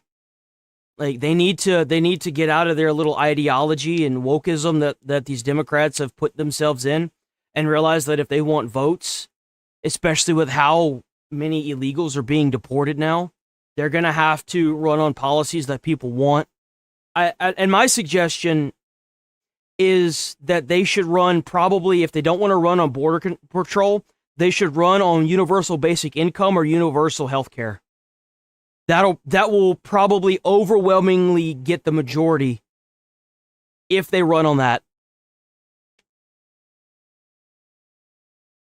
Overall, his handling of immigration after the operation in Minnesota. So from what you heard last night, do you believe that he could sway some voters who are skeptical about what they view as DHS overreach when it comes to the Operation Minnesota with what he said last night? Absolutely. I think what it comes down to is the fact that we have been removing the worst of the worst. You know, those results matter. We're trying to make sure that there are no more tragedies, you know, caused by these illegal aliens who came in by the millions. You know, so I believe that at the end of the day, it is going to matter to Americans that we continue doing the job that we're sworn to do. Well, you were there last night and you're here with us now, so we thank you very much for your insight and for the quick turnaround. Paul. Whoa, what the fuck is this? Cartel violence is rocking the nation of Mexico right now. This week, military forces there killed the country's most powerful drug lord known as El Mencho. Mexican officials say more than 70 people have died in the aftermath, including security officers, suspected cartel members, and civilians. But you notice how they haven't killed any tourists yet. I don't think they're going to. In fact, I have another Fox News thing pulled up later on in the feed, or like I'll probably pull that one up next, where the cartel are talking about going after elected officials now. I think that what I said was right. I don't think they want to kill tourists because they don't want to bring down the United States military, or for that matter, any other military that is touring that country. If you just go around killing tourists, man, you're going to have a bad time from different countries. Because the thing is the Mexican government wouldn't mind if that happened. Because the Mexican government knows that because of how many people are in the government and how many of them are corrupt, they can't get these people out. So what better way to do it than have a tourist get killed and have a foreign country's army come in, clean up the streets from the cartel, and solve their problem, like, literally in a couple months. That's what would happen. And I think the cartel know that. And that's why they haven't, like, hurt any tourists yet. They have killed a bunch of taxi drivers, and it's very unfortunate for those people. It sucks. It does. But the thing is like, America wasn't directly involved in this. The Mexican government asked the American government for intel on the cartel, and that's what we did. We gave it to them. And the people that are online on Twitter and shit trying to say that, oh, it's all because of America and da-da-da-da-da, and it's like, no. And that, I think the cartel realized that. So now they're talking about going after their elected officials. So I wouldn't be surprised if you saw something crazy happening over the next week. I just wouldn't be surprised. Have been injured or killed. We know that from the White House press secretary. The State Department says hundreds of Americans trapped inside Mexico have called the emergency helpline. Some are sharing their stories. We're in lockdown. We can't leave the hotel. If you do leave, you have to sign a waiver. Anything you do beyond that point is on you, basically. We were hungry yesterday. We had no food yesterday. Nothing. Nothing was open. It was a terrifying day yesterday. My daughter saw the cartel light a car on fire right in front of us. There was fire all around us. It was terrifying. Jonathan Hunt with the latest. Jonathan. Harris, with many Americans still stuck in Mexico, the advice from security experts for those planning to travel, including tens of thousands of college kids planning spring break there in Mexico, the advice very simple: don't do it. It is extremely dangerous right now. It is completely way too volatile. So I advise anybody who's got children who may be going to Mexico for spring break, reconvene. Hey, take the loss because and the money. It is not. You can't import what is effectively a bunch of people to run some kind of weird indentured servitude, like trucker service, man. That's not how a country should work. If you have to rely on people from a foreign country just to drive a truck, then why wouldn't you just get a bunch of homeless people and train them to drive truck? Like, what is the mentality with that? Oh, we need these people to be imported because they're fucking cheaper. That's stupid. That's dumb. That's a stupid way of looking at anything. Oh, man, that's just so stupid. Like, these people that come in from a foreign country, even if they're legal immigrants, right? They come here on a work visa, and you're being told that if you don't work for 30 hours a day, you're going to get sent back. You're getting paid pennies on the fucking dollar. You barely have health insurance. The illegals, by the way, are the ones that usually get these jobs. You have illegals that, and this is what the bill was built, what Trump wants the bill to be about, is not being able to give CDLs to fucking illegals because they get paid under the table. They don't get paid taxes. They don't get their health care. Whenever you don't get health care, where do you end up? You end up in the ER if you get fucked up really bad. And guess what that does to the ER? Floods the fucking system. So now we've got people that are having to wait outside because the ER like lobby is so full that they can't fucking get in. And then on top of that, you trying to sit here and defend this as like people that don't even know English are going out and getting people killed. Like, as a CDL holder, you're held to a higher standard than an average driver. What you do, even at 20 miles an hour, could get somebody else fucking killed. You're a hazard to not just yourself, but everyone on the roadway when you're behind the wheel of a truck. You have to know these things. It's not just oh, well, you're an immigrant, so here's an ID. That's not how that shit should work. Jesus, man. It's not worth your child's life. And many students are taking... I just saw all this dumbasses in chat, and I was like, dude, y'all are... God damn, y'all dumb. ...that advice, watching the violence unfold and changing their plans as a result. All of our friends got these awesome deals to go to Puerto Vallarta, and, I mean, obviously, it's the worst right now. Definitely the most sketch. And so they're all canceling it. I have all my hometown friends from Boulder were booked a trip to Puerto Vallarta through Just College, and it just got canceled. And then we have friends who were supposed to go to PV with their boyfriends, and it all got canceled. And so now everyone's kind of scrambling what to do last minute and trying to get a refund. That's crazy. Travel advisors say anyone thinking of canceling plans should act as quickly as possible. Spring break packages are sold differently than most travel. I always advise people to have travel insurance just in case stuff like this occurs. But if you don't have that, I suggest... Yeah, man, you got to make sure you have that travel insurance so that way when you get shot in the ass by a fucking cartel, you can have the insurance company do the runaround on you, too. Call your company right now, or if you... Bro, insurance is such a fucking scam. Booked it independently, airlines, hotels, they should allow you some type of emergency cancellation.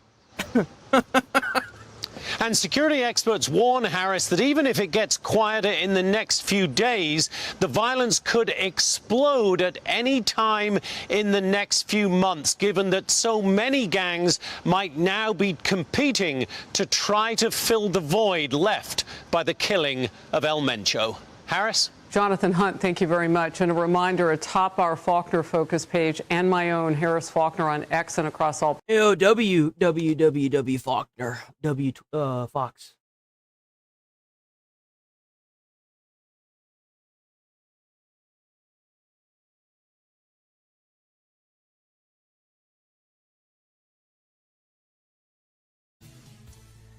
President Trump addressing rising tension with Iran last night ahead of tomorrow's high-stakes talks in Geneva. He also spoke to lawmakers about his ongoing push for peace in Ukraine. Stephanie Bennett joins us now from London with all the details. Hi, Stephanie. Good morning. Yeah, President Donald Trump says he wants to resolve this standoff with Iran through diplomacy, but also emphasize... I don't think that's going to happen. I'm sorry. I just don't think that's going to happen. I don't think that's going to happen at all. Is that he will never let them have a nuclear weapon. Definitely don't want to go to war with Iran, but I just don't think that it's going to happen. I'm sorry. They want nukes. Nobody in their area wants them to have nukes. I mean, even Israel was like, yes, please stop this. Like, this is bad. Like, that's how Midnight Hammer came around. Like, nobody wants these people to have nukes because they're crazy. I mean, they genocided their own people. Nobody wants My these people to have preference nukes, is to man. solve this problem through diplomacy. But one thing is certain, I will never allow the world's #1 sponsor of terror, which they are by far, to have a nuclear weapon. Can't let that happen.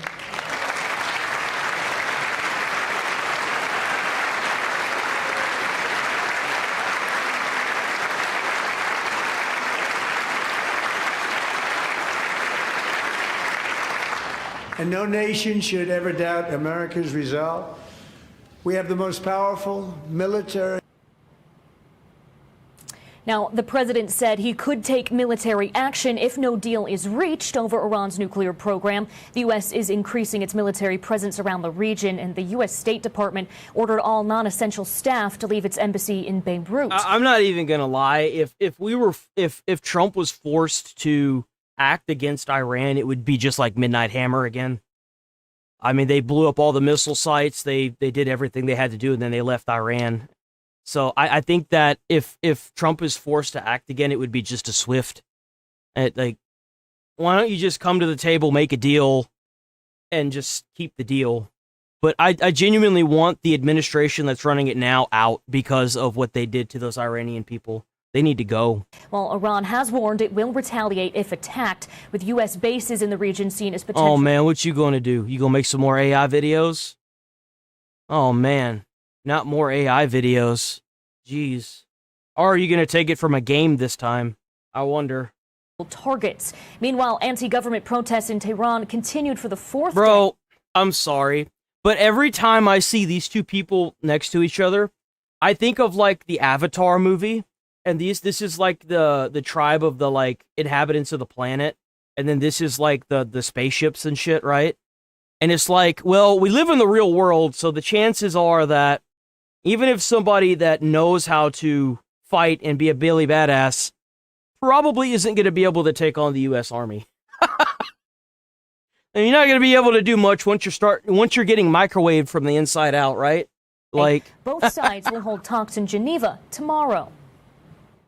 After Midnight Hammer, they were warned to make no future attempts to rebuild their weapons program, and in particular, nuclear weapons. Yet they continue starting it all over. We wiped it out, and they want to start all over again, and are at this moment again pursuing their sinister ambitions. We are in negotiations with them. They want to make a deal, but we haven't heard those secret words. We will never have. We didn't lose in Iraq and Afghanistan, you twat. We were fucking there because of a military-industrial complex. The entire thing was just a way for one person to make a fuckload of money. It is funny that you say that because in Midnight Hammer, we not only wiped out all of the nuclear facilities where they were trying to make nukes, but we also killed all the scientists. If you go back, you can look at an apartment where it had like a fucking hole about that big, and it killed like 7 leaders in the side of the apartment. It was like an apartment building.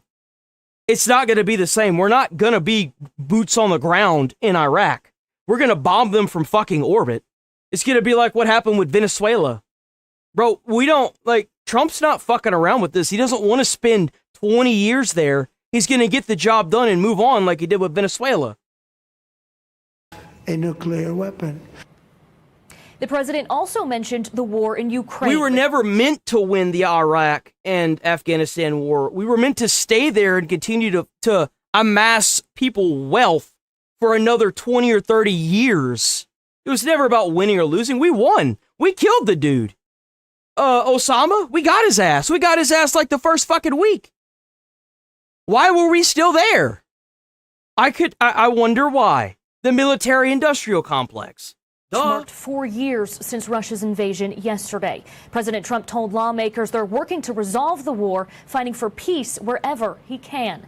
Now, reports suggest President Trump wants to reach a peace deal by the 4th of July. We have heard from the Kremlin, who said they'll keep fighting until its goals are achieved. Todd, Carly? Stephanie Bennett live for us in London. Stephanie, thank you. Let's bring in senior fellow at the Independent Women's Forum and member of the Council on Foreign Relations, Dr. Kanta Ahmed. And Dr. Ahmed, let's start in Iran. The president, crystal clear, no nuclear weapon.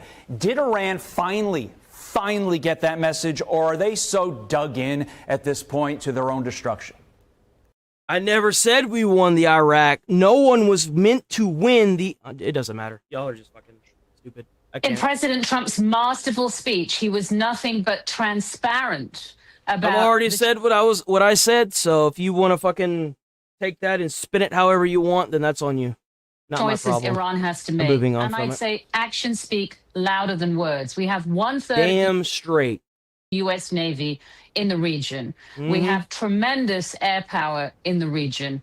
Our allies are all on notice. I think we're on the threshold of open conflict. Interesting. Did you It see... ain't gonna be a very long war, I promise you that.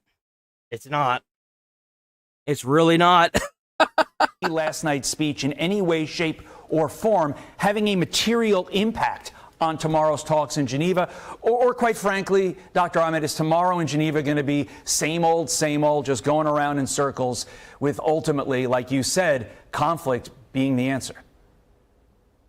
I think the United States has been extraordinarily patient with this regime. But the United States, and you saw all the ordinary Americans that were honored at the State of the Union, are a nation of decency.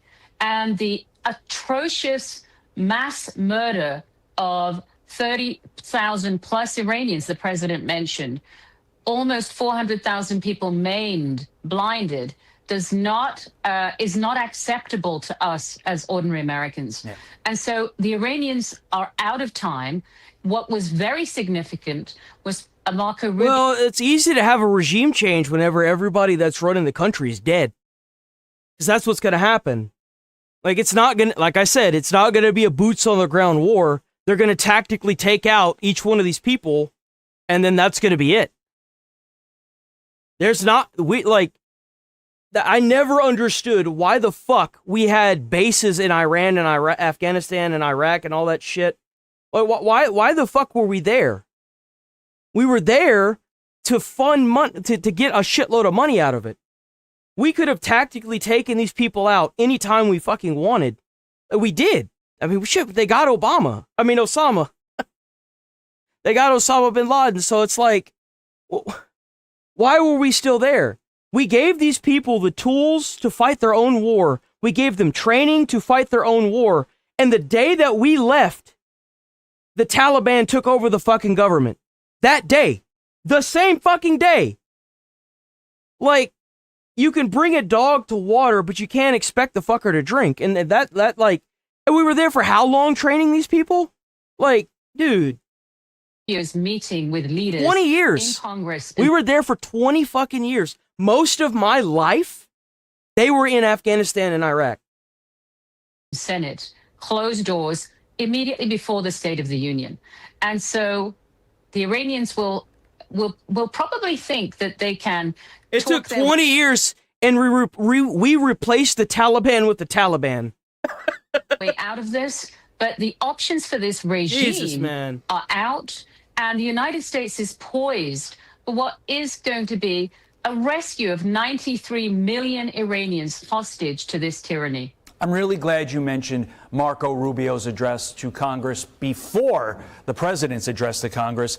He also delayed his meeting with Benjamin Netanyahu in Israel until Monday. It was supposed to be on Saturday. We also moved 12 F-22s to a base in Israel yesterday, and we evacuated non-essential personnel from Lebanon, from the Lebanon embassy as well. With that in mind, could we see the United States strike Iran as soon as this weekend? Well, we have... See, I thought it was going to be last weekend, but it might end up being... It's either going to be this weekend or it's going to be next weekend. If they don't come to a deal, which I don't really think they should make deals with these people because they're fucking... They're terrorists. I mean, they genocided their own people recently. So, I genuinely think that what's going to end up happening is that America's going to end up striking them, and then that's going to be it. So India's Prime Minister... And maybe it'll last for a couple weeks, but I doubt it'll last a month. I'll be surprised if we do. 2-day visit now in Israel. Very important. Because it's not even just America, it's Israel around them as well. Like, there are people around them that don't want these people to get nukes. There are allies around them that don't want them to get this kind of power for obvious fucking reasons. because they already said they were going to use it if they got it. Like, natural relationship involving defense and technology between the two nations. So Prime Minister Modi will be leaving, I think, tomorrow or Friday. And we have an auspicious anniversary in the Jewish calendar approaching on the 1st or 2nd of March, which commemorates the survivorship of Jewish people from a Persian genocide in ancient Persia. So we are absolutely on the threshold. This president is a president for peace, but there can be no peace while we have a belligerent Iran that targets its entire region and shows no contrition.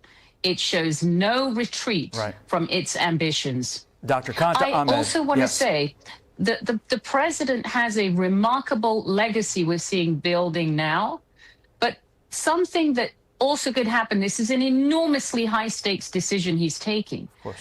If it goes well, which I believe it will, we are going to reverse this 25 years of America being seen as unsuccessful in supporting the rights and future of a peace-loving Middle East. Sure. I think we're about to change that in an extraordinary way. It would be historic. Dr. Kanta Ahmed, great insight as always. Thank you. So what we're going to do is we're just going to ban the retards now. Bye-bye. Bye-bye. Corruption. They just kill scientists and they didn't even.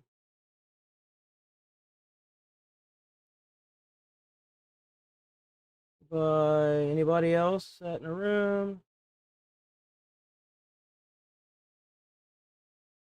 I'm going to report you for...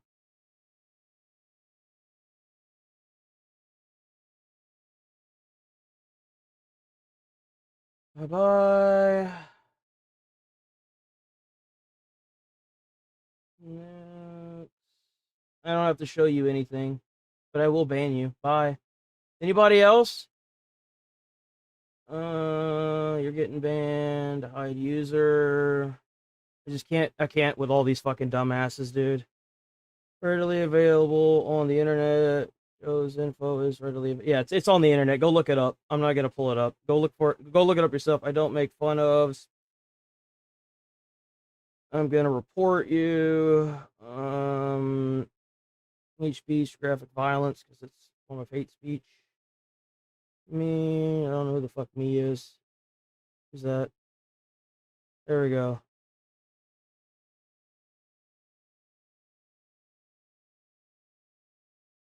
I think that's everyone, right? Surely. Surely that's everyone. Jeez, man. Take that shit. Pop that out. There's too many fucking lobotomites in chat. I don't even know what to look up. I meant this video was going on in the video. I just see people. Yeah, it's because there's a lot of people that are being fucking stupid. Look, guys, we live in a democracy, but on my channel, it's a dictatorship. And if you don't like it, then maybe you should just go watch somebody else. Like, that's just all there is to it. If all you want to do is get into the comments and just start saying stupid shit, then you're just going to get permabanned. Like, usually I'm pretty lenient, but when there's a lot of people just saying the same stupid shit over and over again, you're going to get it, dude. I'm telling you. Like, and I don't time people out. I instantly remove them from the ability to even view the channel. So, okay, I think we're moving on from this now. Hopefully, now that we've got the lobotomites out of chat, we can move on from this. You want examples? You've got the entire internet. Go look it up yourself. Go find it yourself. Don't go into someone's comments and try to expect them to just lay all the information out for you. Go look it up yourself. I'll give you the context. Go Google it. You have a phone. It takes 5 seconds to Google something. You don't even have to type anymore. Just say it in the fucking phone. That's not my responsibility to fucking do that. Go look it up. It's supposed to arouse your curiosity so you go get knowledge, okay? Jesus fucking Christ. Everyone wants everything spoon-fed to them. Go figure it out. Shit. Holy shit, where's the audio?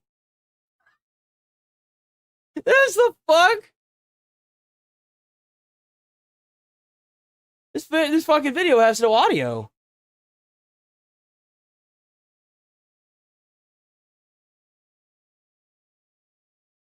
Rubio set to brief the congressional. Holy shit.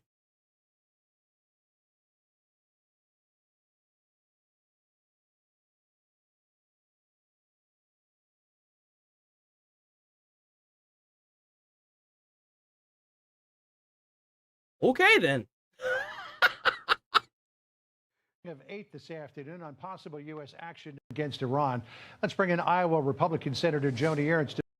Secretary of State Marco Rubio set to brief the congressional gang of 8 this afternoon on possible U.S. action. Bro, look at all those fucking ships. Holy fuck. Bro, wasn't it like last week there was only like 7 people? What the holy crap. Let's bring in Iowa Republican Senator Joni Ernst, a member of the Armed Services Committee. Senator, always great to see you, particularly on this State of the Union Tuesday. Thanks for taking the time to be with us. Of course. Thanks, John. So the president is again reminding Iran on Truth Social, time to make a deal or else. He posted this. He said, I am the one that makes the decision. I would rather have a deal than not. But if we don't have a deal, it will be a very bad day for that country and very sadly its people, because they are great and wonderful. And something like this should never have happened to them.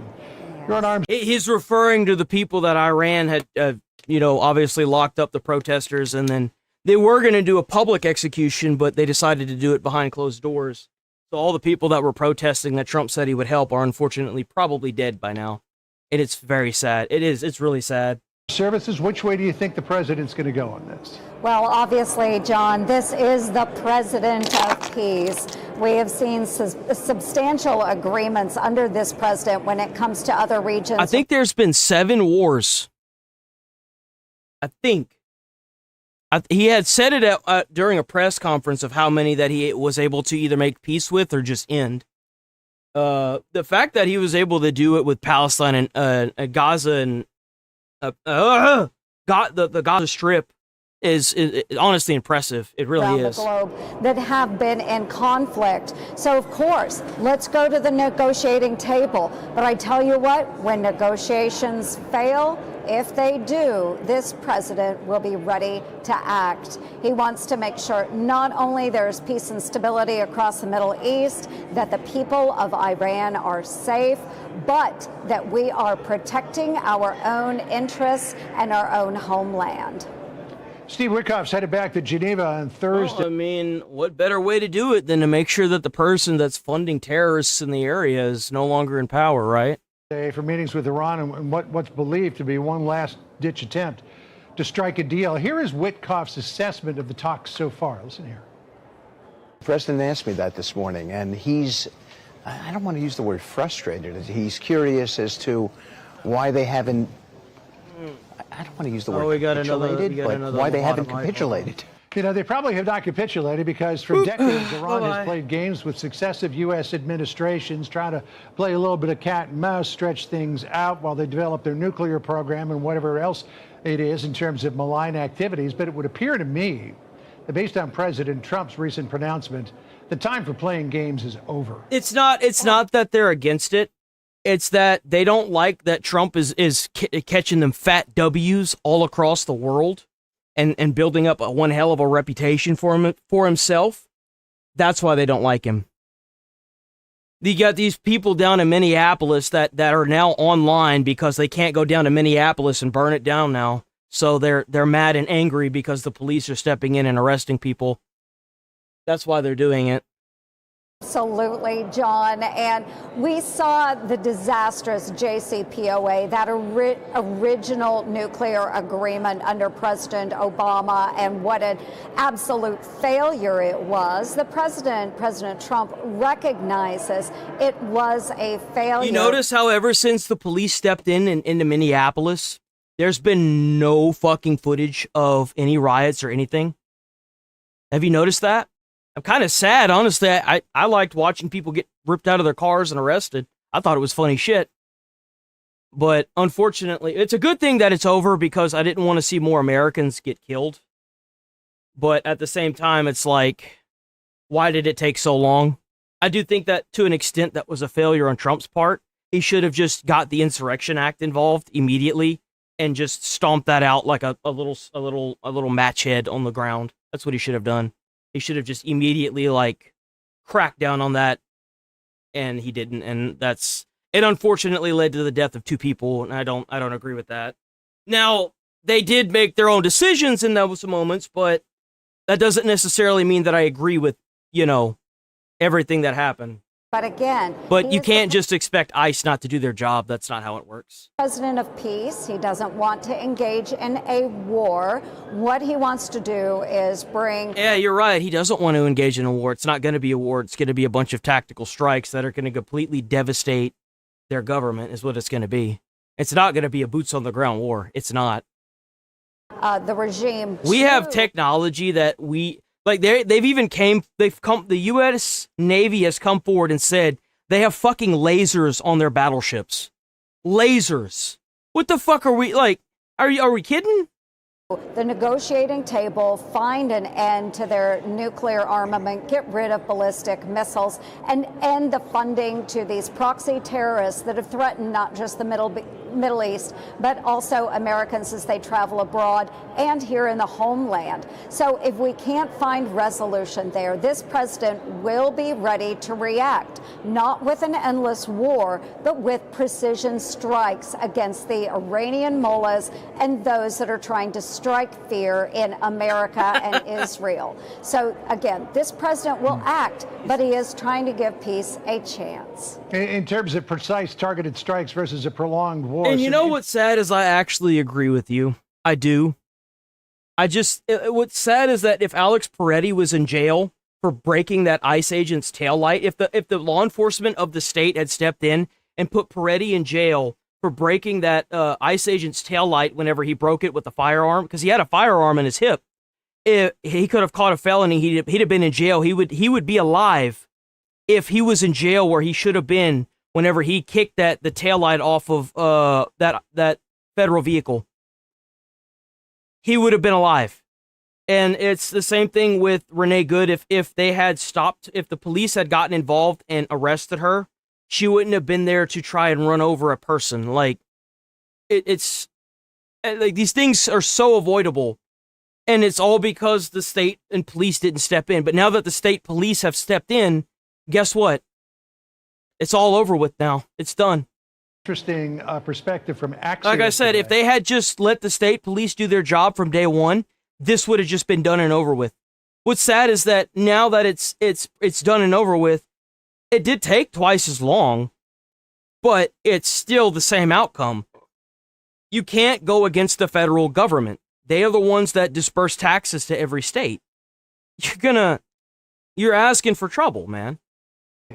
We talked to people close to one of the president's top advisors, General Dan Kane. They wrote this, quote, while Kane was all in on the Venezuela operation, he has been more cautious in the discussions around Iran, 2 sources said.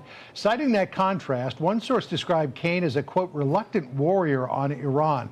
Kane sees the stakes of a major operation in Iran as higher, with a greater risk for entanglement and American casualties, the 2 sources said. There's a lot of thinking that if you were to strike Iran in a broad fashion, as opposed to just, kind of a wake-up call that the president's been talking about maybe in the interim, but if there were to be a broader series of attacks against Iran, that may also involve... And you know what's really sad? That's kind of what gave it away for, the people that were protesting in Minneapolis, that kind of said that it was either paid or it was just astroturfed. Why weren't they protesting for Iran? Why weren't they protesting for the people that had to go and pick up their loved ones in a body bag and pay the government for the bullet that took their loved one's life? I didn't see a single protest for that. Not a single one. There wasn't a single protest for that. Israel. But they sure stood out there and protested Palestine and Israel for years. The potential of falling into a regional war increases, and one that may last an awfully long time. Yes, and John, I travel extensively throughout the Middle East, and we have wonderful partners, not just with Israel, but also with our Arab nations, those that are friendly to the United States. And the broad agreement is that we do want to find a peaceful solution to end. I think that even if Trump manages to make a deal with Iran, it's or Iran or however the fuck you want to say it, the outcome's going to be the same. It's going to be them making the deal and then continuing to work on nukes. That's all it's going to be. This standoff basically between Iran. I mean, look at Israel, what they've the done to their United own city. States. We know that we need stability in that region. I have the greatest admiration and respect for both President Trump and for General Dan Kane. And together they make quite a fearsome team. We don't want the risk associated with a long-term war. That's why we have to be very, very careful in the types of strikes that we engage in. And hopefully no conventional forces will be needed on the ground. So God bless them both. Let's give peace a chance. If it doesn't work, I'm with President Trump. As we mentioned tonight is State of the Union night. You've got a guest who's going to be accompanying you, Ariana Howard, who is the widow of Staff Sergeant William Howard, one of 2 Iowa guardsmen who were killed in a counterterrorism operation in Syria back on December the 13th. As a former member yourself of the Iowa National Guard, this has to be a very special moment for you. It is. I am so humbled to have Ariana Howard as my guest. I'm a very proud member of the Iowa Army National Guard, and our Iowa National Guard is a family, a very tight family. And to bring the widow of Sergeant Nate Howard with me this evening, again, I am truly humbled. She has given so much for our country and defense of our nation. Well, W, straight up. If you guys watch the stream and you like it, hit that like button on the stream. We're here Monday through Friday, 8 a.m. to about 11:30. I don't just react to politics, I react to a wide variety of shiz. We have a Discord, we have a Twitch, Kick, Instagram, Twitter, all that good shit. I do all the edits from the stream myself. I don't have an editor, I don't have people like that. So yeah, everything that you do, every video you watch, everything that you show on the channel, even the memberships, if any of y'all want memberships, that I do have the membership stuff set up. Get like little exclusive emotes. But definitely stick around, sub, do all that good shit. If you're new here. If you're not, then why haven't you subbed already? Huh? What's wrong with you? I do have videos that get published on the weekend too, but I just don't stream.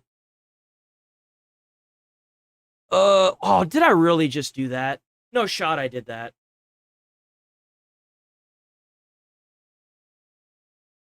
Oh my god, we got a decoy video, boys. We got a decoy video, boy. We got decoy. Oh, let's go. Yo, go check out decoy. Trump's State of the Union was genius, as it basically Oh, how's it going, Alex? Alex? Doing all right this morning? was a test for the left. Is your hatred of Trump stronger than your love for America? You damn straight I'm gonna keep doing what I'm doing. I don't care what kind of what people are trying to say in the comments and stuff. If you sitting there being like threatening and stuff, I'm just gonna give you I'm gonna go ahead and put you in the shadow realm where you belong. You'll never be able to see the channel again. You'll be gone. And nobody And they failed that you test. may be able to bully a bunch of people around you in your life to say the ideologies you want so they can go off and silently vote the opposing thing, but it ain't gonna float here. No matter how much you try to report me or try to get me banned. Nah. Trump's State of the Union was genius, as it basically was a test for the left. Is your hatred of Trump stronger than your love for Americans? And they failed that test for 90 minutes straight. If you agree with this statement, then stand up and show your support. The first duty of the American government is to protect American citizens, not illegal aliens. That's right. And that's right. You may not say what people want you to say. You may not think the way people want you to think. But you're going to say what people need, and you're going to do what people need. And what they need is strong elected officials, and they need somebody to cut through all this fear and tell them the truth and stop lying to them. That's what they need. It's always harder to hear what you need in life than it is to hear what you want. And you know what? It's time to grow up. As basically every single Democrat on the left refused to stand or even clap.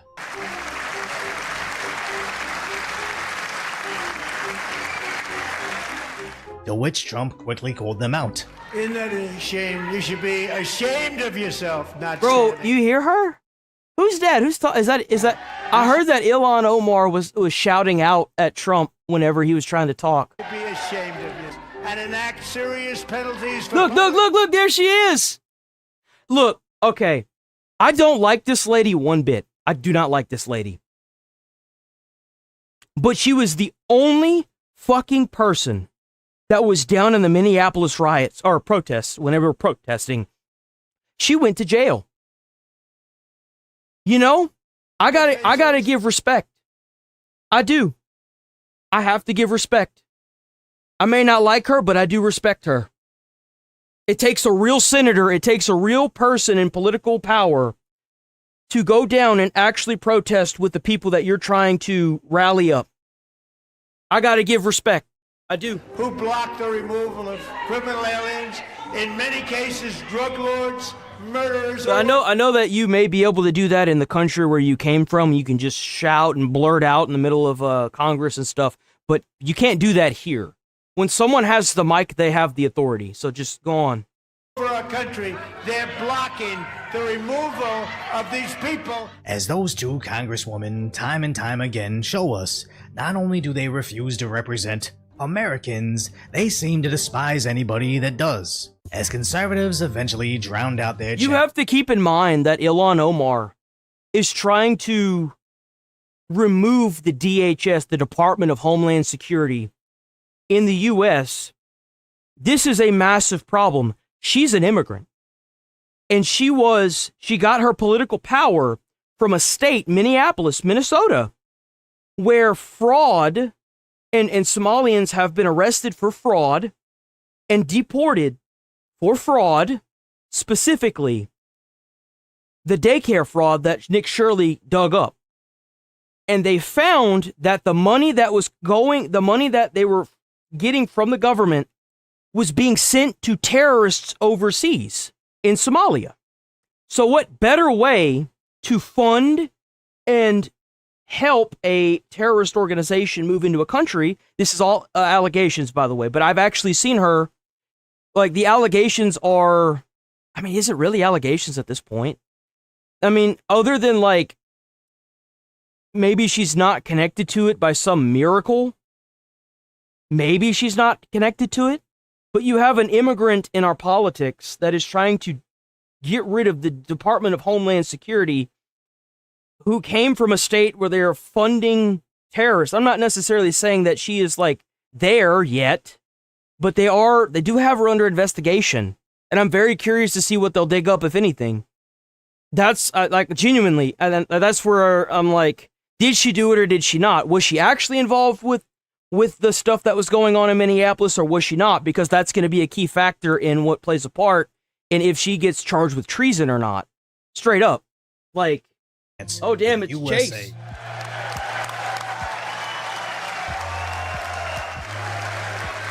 Well, I wouldn't say that she's betrayed the U.S. yet. I will let the federal government do an investigation, because as of right now, it's all allegations. It's all allegations on if she's connected or not. I don't want to get fucking sued. I don't want to get sued, so I'm not going to be like, she's doing it. No, I'm not going to do that. Fuck that. I don't want to get sued. I have my speculations, if you make... But then it appears she chants KKK. Nobody seems... How did we allow this? How did we take these people serious? You hear the word USA and you're shouting KKK? What's wrong with you? When did it become bad to be a fucking patriot? When did it become bad to be a fucking American? Fuck you. If you don't like America, then get out.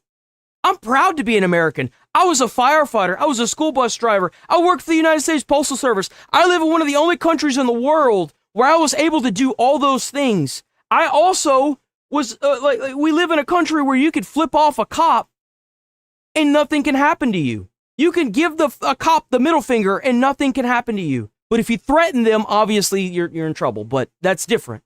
Like, this is the best country in the world. We're the richest country in the world. Why are we doing this?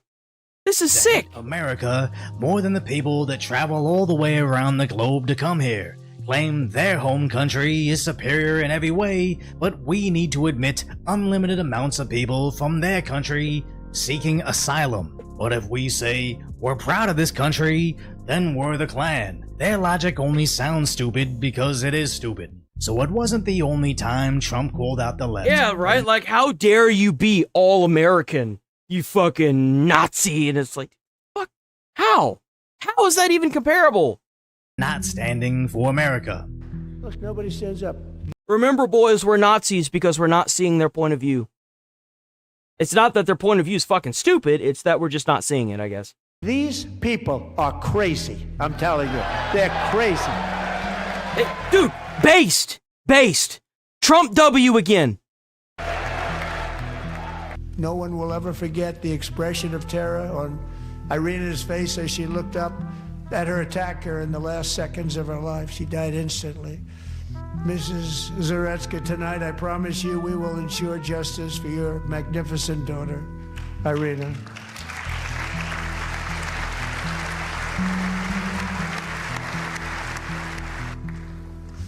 How do you not stand? How do you not stand? As their hypocrisy is sickening, the party that wears Ukrainian flags... Bro, you wearing a Ukraine flag at the State of the Union address? Seriously? Why the fuck are these people in power? Choosing to stand for a Ukrainian woman who was murdered, proving once again the left has absolutely... Oh my god! That was the lady that got stabbed by the homeless dude in New York. Oh my god, that was the mother? How do you not stand for that, you piece of shit? She fled Ukraine. She sought asylum to America and she got stabbed because of a guy that was out on like 9 felonies and like 36 arrests. Like, how do you not, dude? And for a Ukrainian woman who was murdered, proving once again the left has absolutely zero virtues other than everything Trump stands for. It's sad you suck asylum and then in a country that's supposed to be safer than a fucking war-torn country and you got killed. Let that sink in. Evil, therefore they'll represent anything opposite of him, up to and including the murder of innocent immigrant woman coming home from work, as they won't stand for that, but will stand for raising taxes. All Democrats, every single one of them, voted against these really important and very necessary massive tax cuts.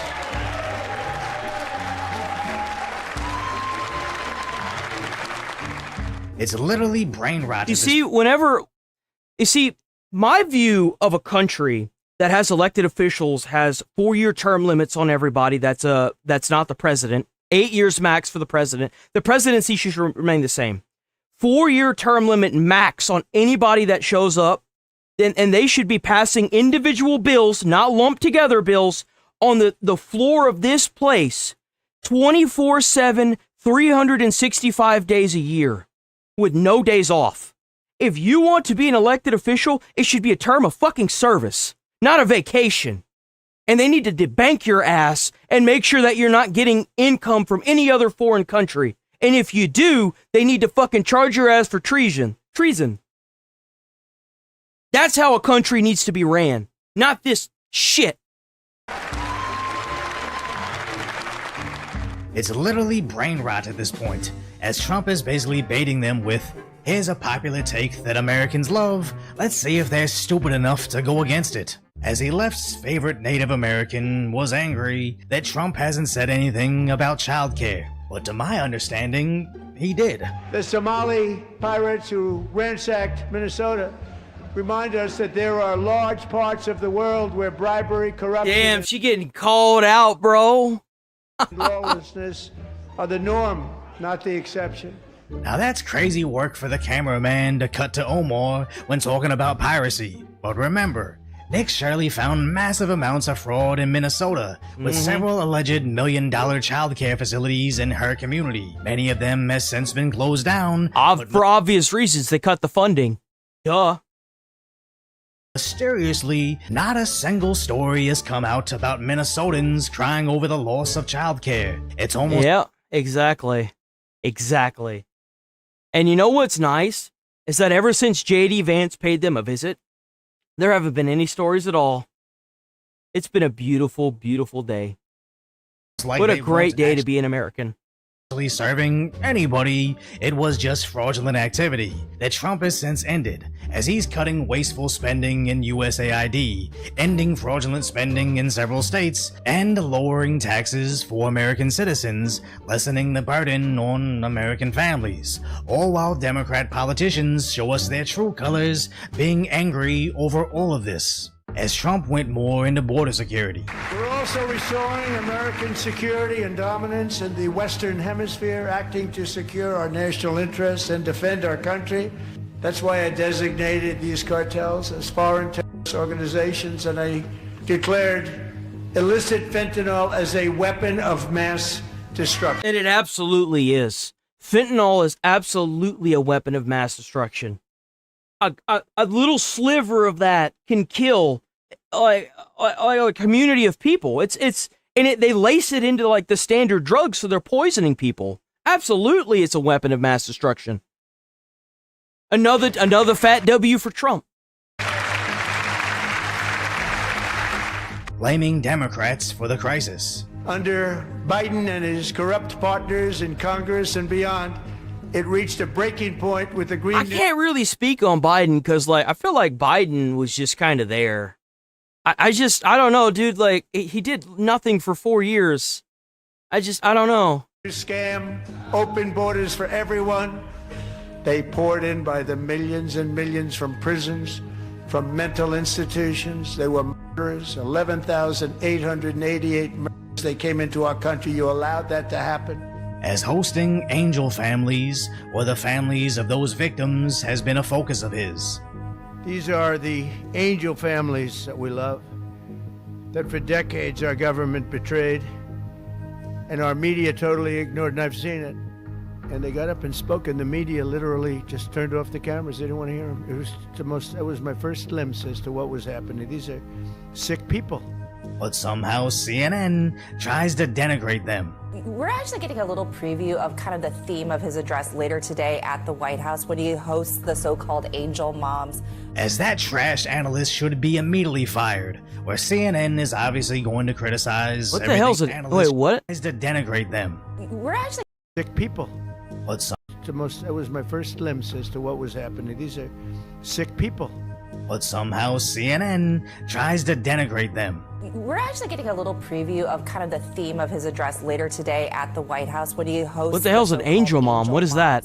As that trash analyst should be immediately fired, where CNN is obviously going to criticize everything Trump, but to collaterally attack the families of victims because you don't like border laws is the epitome of why the left is losing the average everyday American, as even the Democrats attending were smart enough to cheer for Medal of Honor recipients.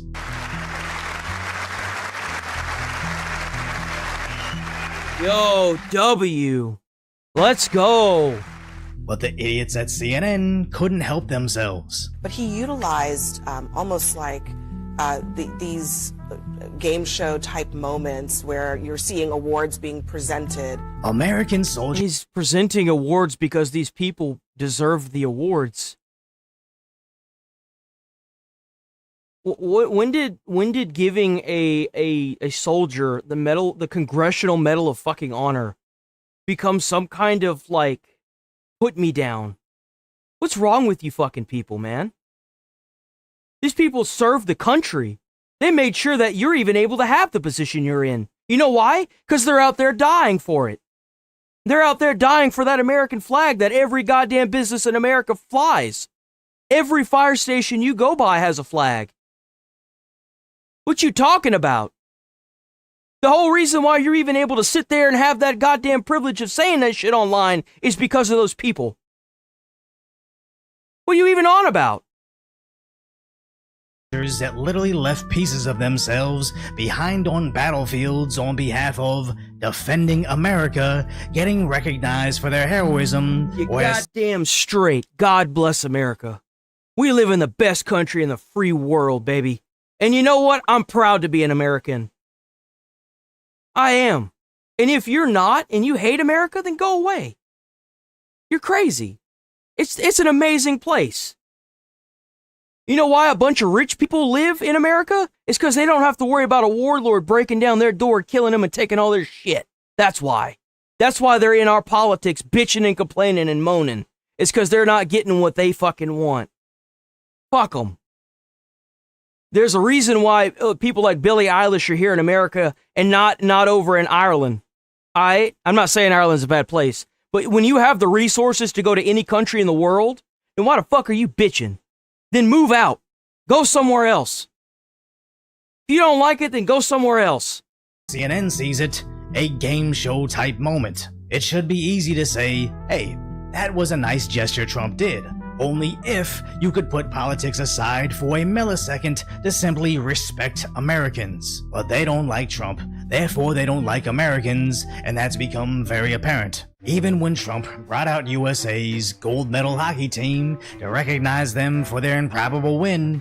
The men's gold medal Olympic hockey team. Come on in.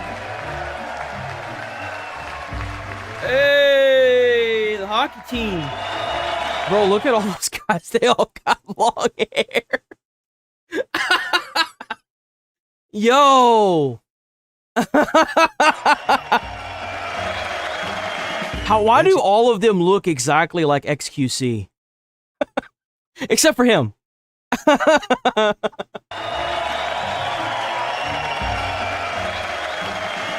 Which at least some of the Democrats stood and cheered for, but the garbage reaction at MSDNC couldn't help themselves. Damn, bro, think about how hard those boys had to fucking work to get that gold.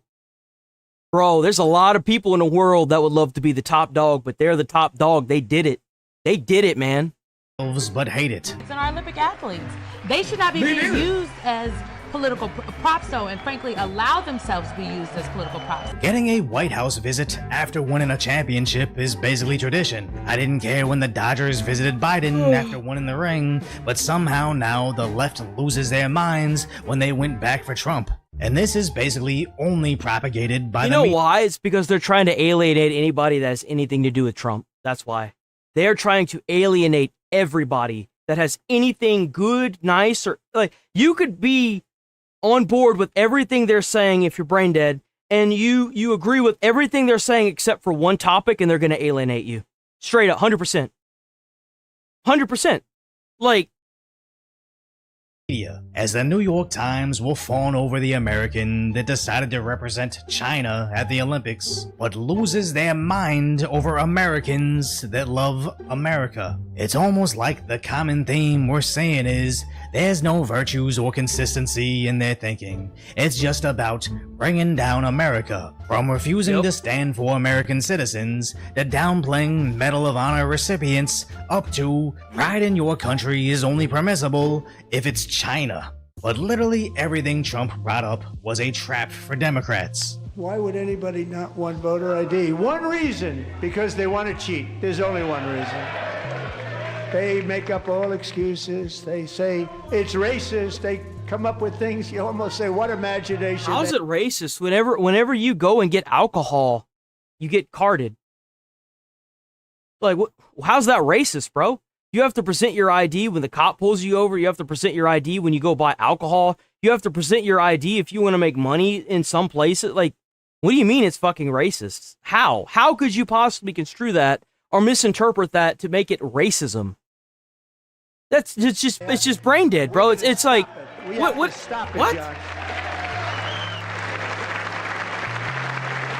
Refusing to clap for voter ID was expected, even though 80% of Americans, regardless of party, want it. But it just reminds and drives home the imagery of who the left actually represents, and it's not us. As Trump calls out their hypocrisy.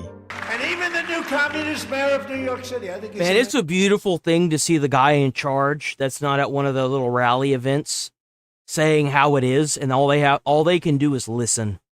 It's a beautiful thing. Nice guy, actually. Speak to him a lot. Bad policy, but nice guy. Wants him to shovel snow, but if you apply for that job, you need to show 2 original forms of ID and a social security card. And it's not an exaggeration, Mayor Mamdani actually required it. And when the blizzard hit NYC, they desperately needed more assistance, as residents got blocked in on their streets. Public transportation was canceled without warning, and even when the city arrived to plow the streets, they plowed into vehicles instead. Oh my god. No shot, is that... As the great socialism experiment of New York City is already failing 2 months in, but every single Democrat will applaud Mamdani as a future of their party, meanwhile screaming and shouting, screeching and pouting at all the positive statements at Trump's State of the Union, proving they would prefer that Americans suffer over giving Trump a win, no matter how insignificant or significant it is. But tragically, a lot of their base is too stupid to even notice. You know what's really, really sad about this? Is that when Trump leaves office, there's a good chance they're still going to try to pursue him legally, like what they did the first go around. There's a high probability that we may end up seeing Trump either in jail or completely like outcasted from politics altogether. And it's sad to see that. It is. They want to shun this way of thinking so hard, they're willing to do whatever it takes. And it's so fucking depressing. College kids are telling us Trump's State of the Union didn't go so well. The only problem? It's tomorrow. Rate Trump's State of the Union speech 1 out of 10. 1's the worst, 10's the best. Negatives. What about the State of the Union last night? 1 to 10. It was like a 1 or 2, and it was all over the place. How did Trump do at the State of the Union? 0. It's one thing to plead ignorance, admitting that you're apolitical, but a lot of these college idiots find it more important to pledge allegiance to their political party than You know why? How many of these people do you think are around people that have immediately gotten aggressive towards them in a way that scared them into just saying what they want you to hear, what they want to hear? How many of these people have been around these crazy people that the minute they hear Trump and God bless America or something that's, patriotism in some way, shape, or form, they immediately either get assaulted and nothing comes of it, or they get like verbally abused. Think about that. Think even earlier in the stream, I had dozens of people until I cracked down saying just the most negative, stupid shit. And this is why Trump won.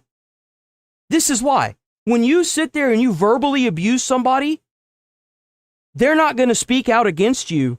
They're just going to silently vote the opposing view. They are. It means that they feel like they can't be represented in a public space because they're being fucking attacked. And what they do instead is they know they're represented in the ballot. So they just go and vote it. That's what happens. You're not going to win this by being aggressive. You're going to make people terrified of what if this person gets in power? I'm scared of them. I don't want that. Hell no. Nobody wants that. They're scared. Even if they agree with the things you're saying and they see you being that aggressive, they don't want you to get power.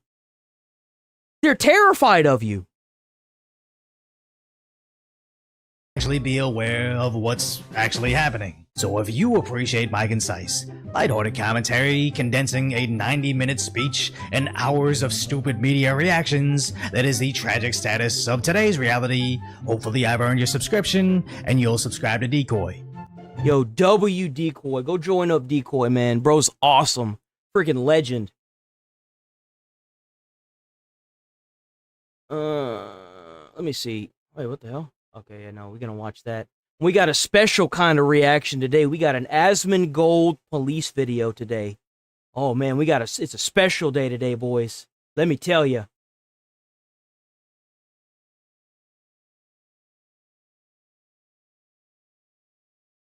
Oh, what's this? Last summer, 23-year-old Irina was riding home on the train when a deranged monster who had been arrested over a dozen times and was released through... Yeah, it's the same... Yep. No cash bail, stood up and viciously slashed a knife through her neck and body. Mrs. Zaretska, tonight I promise you we will ensure justice for your magnificent daughter, Irina. I'm asking this Congress to pass tough legislation to ensure that violent and dangerous repeat offenders are put behind bars and importantly, that they stay there. Amen to that. Amen to that. The mother of Ukrainian refuge, of that Ukrainian refuge. Bro, she fled the war and got killed on American soil by somebody that they just couldn't keep in jail. Murdered by that repeat offender out That's on sick. no cash bail in North Carolina. That's breaking so down sad, into bro. tears last night. The mother was, as you can see, as President Trump promises justice over these senseless murders. And Lawrence, the Dems did not stand up, and Donald Trump said, how do you not stand? Unbelievable. It's true. Attorney General Pam Bondi was there, and she joins us now. Madam Attorney General, thanks so much. Holy shit, they got Pam Bondi. Fox and Friends this morning. Your immediate reaction to what Ainsley was just... I know the immediate reaction. It's to sit there and fumble for 35 minutes, right? That's what it is. Why can't you do your job, Pam Bondi? Why do you let us down? Why do you make the Trump administration look bad? Why couldn't you just answer their questions so that way they don't have more reason to hate you? Referring to, you got that mother. She's bawling because her daughter was brutally murdered on video, and the Democrats don't even stand. Yeah, Lawrence, this is the stark contrast. They would not stand, the Democrats, for that beautiful young woman, Irina Zarutska, who was killed, who was murdered on the subway. And here's the contrast. We are prosecuting the guy, the monster, and we are seeking the death penalty. That's the stark damn straight. Damn straight. Contrast between Donald Trump Republicans and the Democrats. They refuse to even stand for that victim. It was heartbreaking that Irina's mother had to experience that. That should be nonpartisan. Yeah, I appreciated last night not only these touching stories and reasons why Donald Trump has these laws. It's not because they want to say he's racist.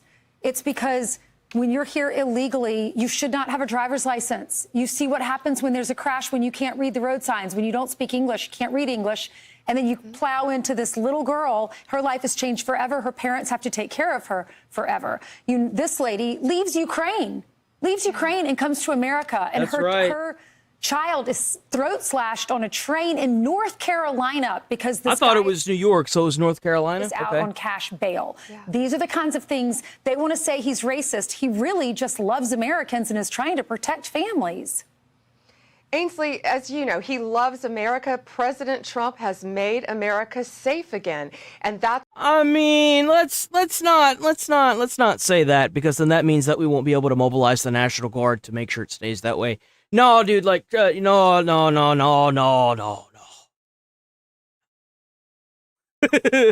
That's what he's doing, and in turn, I want the National Guard walking around every street corner. You know why? Because I don't have to worry about a car getting broken into whenever that happens. That's why. When the National Guard is around every street corner, it's a great day. That makes Americans feel safe to go to work, to have jobs, to be able to go to church, to be able to function in our country. Well, I mean, they're able to go to church until Don Lemon walks in, right? I mean... and be safe. And that's what's driving our economy. Donald Trump making America safe. And that's why our economy is at a record high. We all know that. How dare you mind your own business in this country? How dare you not be involved with this? And it's safe. And, you know, we also had last night there Andy Wolf, and I've gotten to be very close with his mom, Melody. And you know something else, Ainsley, you'll appreciate this, what President Trump said, what's very different. We are a praying administration. I loved that. We all are. Our cabinet prayed before we... I'm not even going to lie. I'm not really a big religion dude. Like, I grew up Catholic. Like, my mom really believed in God, and I can't do that to myself because of how I was raised. There were a lot of days where we didn't have food, running water, and power for me to believe in I believe that maybe there's a higher power, but to sit there and pray about it, I can't do that. I don't have it in my blood. Wherever that was at, it boiled out of me. Straight up. Like, my blood boiled to the point where it's just out of me. And like, I can't reasonably do that. But I am kind of shocked whenever I was part of the fire department, how many of those guys do prayers to watch over, like, the firemen. It's actually inspiring Well, I'm not even kidding. The stuff that I saw at the fire department, even trying to remain like non-religious, is it's inspiring. The way these people use religion it's a beautiful thing. Like that's not being sarcastic. It is legitimately the most beautiful thing you will ever see. I don't know how they do it. I don't think I could do it, but the fact that they're able to do that, my hat's off to them, seriously. To a lot of these people that are doing that believe in God so heavily that they're able to do that. I've been through too many rough patches and bumpy roads and fucked up bridges in my life to where I'm like, I can't do that. Went out there last night. We prayed for the president. We prayed for Congress. We prayed for the country. And that's because of Donald Trump. And that's what's making America safe. And, you know, Andy Wolf is a miracle. And seeing him standing there with his mom, Melody, she's such a proud mom. And I think I've spoken to you about this. They prayed so much about his health. President Trump talked to them on the phone with me many times. And he's just, he so deserved the Purple Heart, and so did Sarah's parents, who lost her life that day. President Trump is always going to keep Americans safe. So the president gave everybody a choice last night. He said the first duty of the American government is to protect American citizens, not illegal aliens. Stand up if you agree. And almost all the Democrats stayed seated. That's what you were up against on a daily basis, isn't it? That's what we're up against every single day. Every single day, that's what we're up against. But as you saw, Donald Trump won't be deterred. We won't be deterred. We're going to protect Americans. You know, it's very simple. You should have an ID to vote in an American election. And if you're an illegal alien, you're not going to vote in our elections. Amen. How this wasn't already a thing is beyond me. I don't know how this wasn't already a thing. I don't get it. I don't understand it. But I want to see us move towards voter ID 100%. I do. And that's what the Democrats boo. That should frighten everyone. And Attorney, I'm sorry. It's an 80-20 issue. It's an 80-20, right. and the representative, Janelle Bynum, she was interviewed by C-SPAN. She said that part of the speech made her uncomfortable and that it was racist. Being an American... Why is it racist? How could you possibly construe that giving your ID is racist? You have to give your ID when you turn 18 to buy alcohol. I'm sorry, 21. I'm so sorry, 21. 21. You have to give your ID to buy alcohol. Last time I checked, a lot of people buy alcohol. A lot of people buy alcohol. Is now racist in this country, Attorney General. Thank you so much for joining us. Thank you. Thank you. I'm Steve Doocy. I'm Brian Kilmeade. And I'm Ainsley Earhart. And click here. After Midnight Hammer, they were warned to make no future attempts to rebuild their weapons program, and in particular, nuclear weapons. Yet they continue, starting it all over. We are in negotiations with them. They want to make a deal, but we haven't heard those secret words. We will never have a nuclear weapon. You can't take their word for it anyway. They're gonna continue the program. At least they're being honest about it. I got to give the dude credit. He may be someone who genocided a lot of people, but at least he's being honest. He's being honest and openly honest with himself and the U.S. So okay, so President Trump doubling down in his address last night that Iran cannot have nuclear I think he's being honest because he knows that they tried to do it in secret, and that's where Midnight Hammer came in. I think that's why. I think he knows that even if he tried to do it in secret, there's no way that he's going to be able to pull it off. As part of any deal with the U.S. This as negotiators from both countries are set to resume their talks tomorrow. Our chief foreign correspondent, Trey Yingst, is live in Tel Aviv with much more on this. Hi, Trey.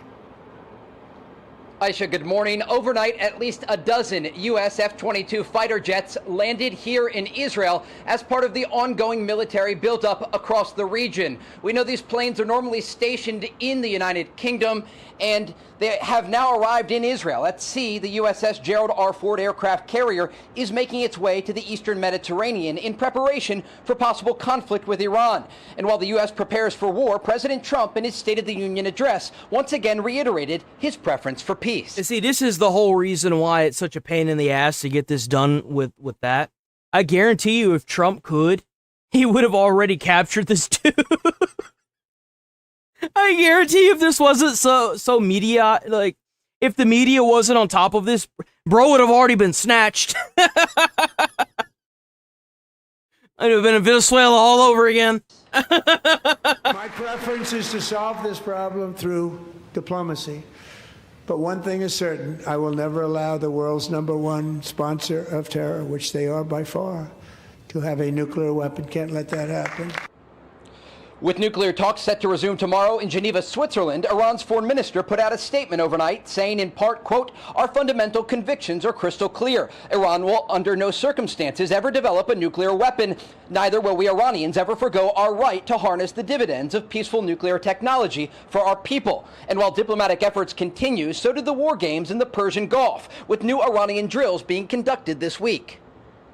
All units across various capabilities, including missile, artillery, drone, special forces, armored and mechanized forces, have designed very effective measures. These plans have... And you know what? None of it's gonna matter whenever you're getting microwaved by a helicopter. You can have 30 fucking Rambos, but it takes one helicopter with the ability to throw off microwaves into their body. And then they realize that it doesn't really matter how much of a Billy Badass you are. It doesn't matter how hard you train, how many hours a day you spend launching rockets and shooting shit. When you get microwaved from the inside out by a fucking helicopter and your men are being dropped like flies, you can't fight that. You can't fight that, man. Been developed based on existing threats. These talks tomorrow in Geneva, Switzerland, are seen by some analysts as a last-ditch effort to reach an agreement or enter into a direct conflict. Aisha? Hey, Trey Yanks live for us out of Tel Aviv. Trey, thank you very much. Bill, a lot of folks came out last night from that Senate briefing feeling like this is an ominous moment. Yeah, we've been reminding our viewers all week about the state of play here for the geography with Iran. It really has a I think that the Iran war is going to be senseless death. Unnecessary. It's going to be completely unnecessary.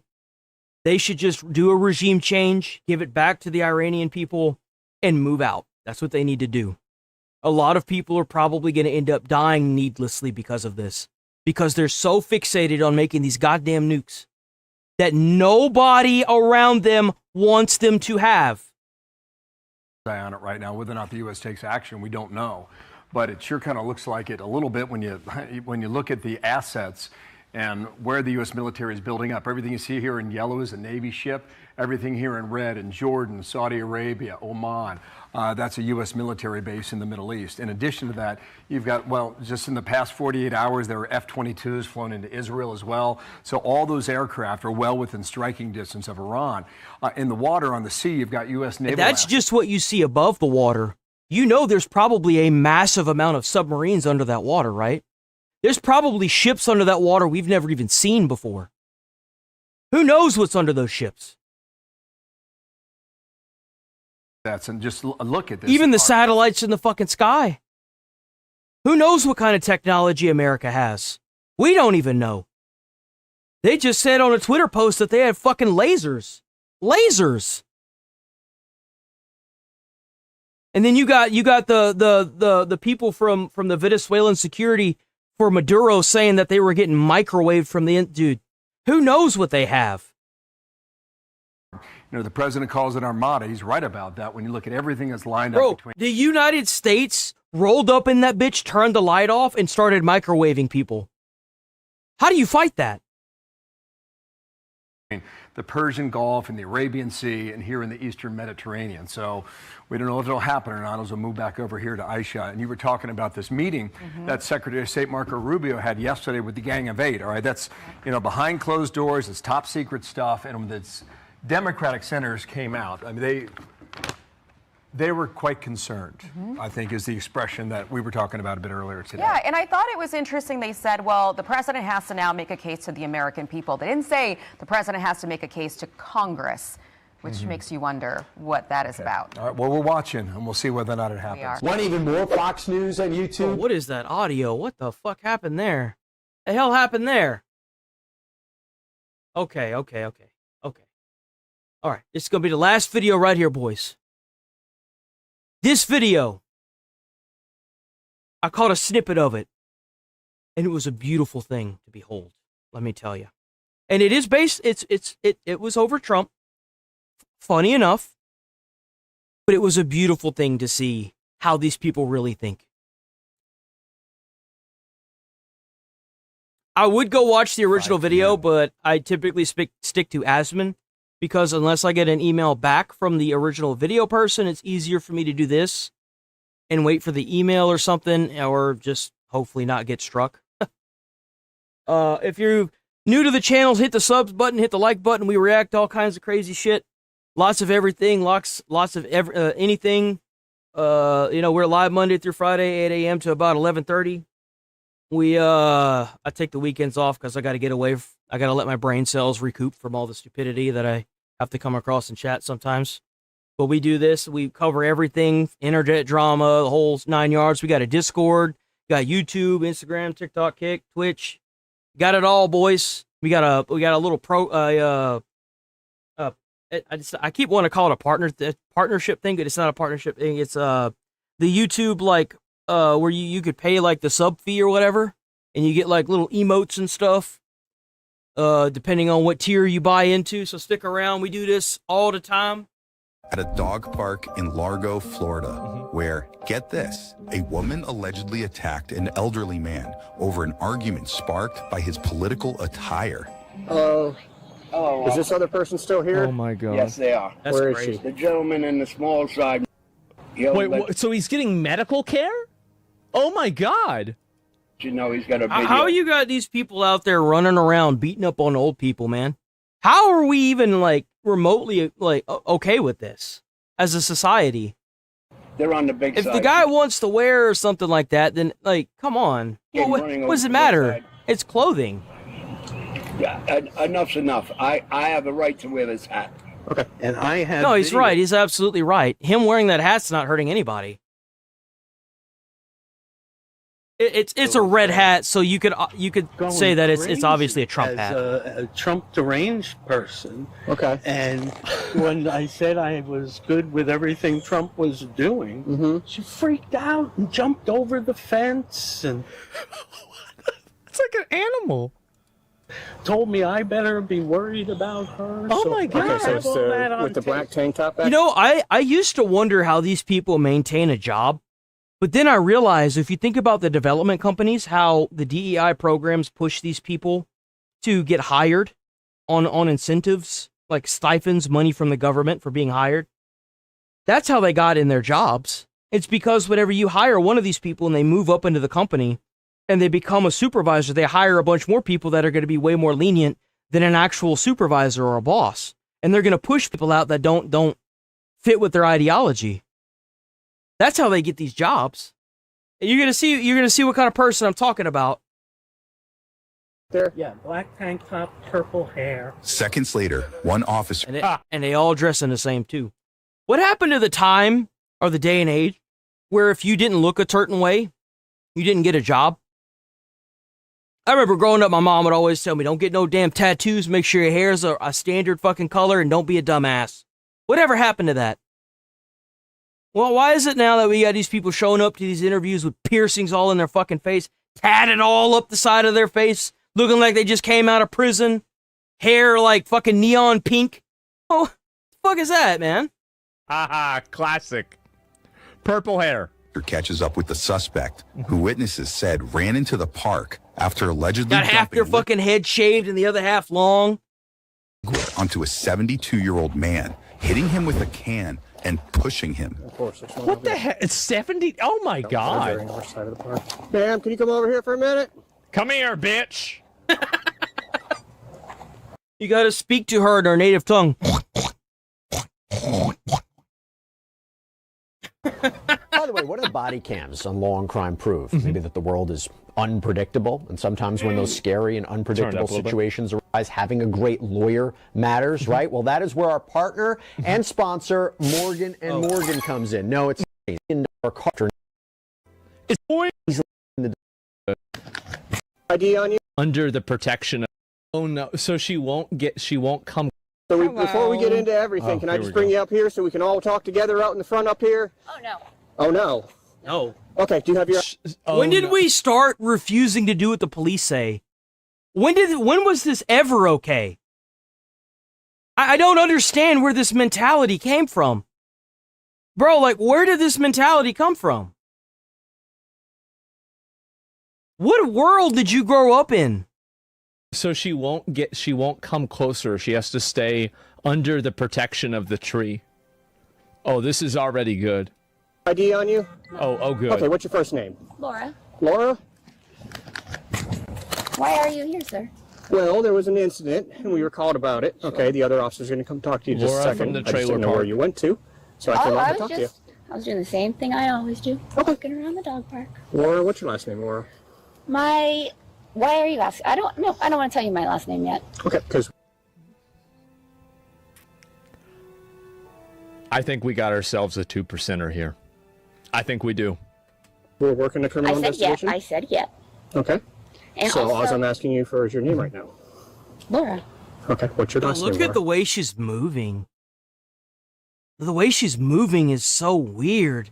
And so also, all I'm asking you for is Look your at name that. right now. Laura. So Okay, weird, what's your bro. last name, Laura? I'll tell you when I feel comfortable. By the way, this is a 33-year-old woman. Telling you. Police eventually identify the suspect, seen here, as 33-year-old Laura Holy shit, I Garrett. was right. I was like, I think I'm off by like a few years, but no, I was spot on, huh? Damn. Damn. How about that? Wow. This lady apparently has a little bit of a history, because I looked it up. It's kind of funny. That's rough. If I'm not mistaken, I hope he says it at the end. If not, then I'll bring it up. Accompanied by her boyfriend, who apparently wants no part of this interaction. Based? 475, you want to head back out here? Am I being detained? Yes, you ma'am, you are. Okay. Yes, ma'am. Oh, I hate that. Oh my god, I fucking want to punch something. Ah! Squeak? Oh, I So you don't have hate a that last name you wanna shit. give me? Oh my I god. have the last name. I'm saying I don't want to give it to you yet That's what he until I just said. understand what Okay, exactly so I you think. Because as of right now, Bro, they need to have like a slapping order. So like if somebody's this kind of way towards a police officer, you just like pop. Now, what's your name? we're conducting a criminal investigation, okay? Uh-huh. I don't know where that's going to go. Yeah. All right? I want to call it like sarcasm, but like, oh my god, like what is that? That tone. They just said, hey, that's the girl over there. So I came out to talk to you. Okay, so then why do you You know need- this you know how you can tell someone like this has never been like whipped as a child? Because like when someone gives you like if your parent gives you a type of look when you're in a store or something, it's because they can't tell you they're going to beat your ass. They look at you and that look says that you're like mentally you're telling yourself you're going to die. It's over. It's done. You're cooked. You're about to get your ass isn't going to be there anymore. You're done.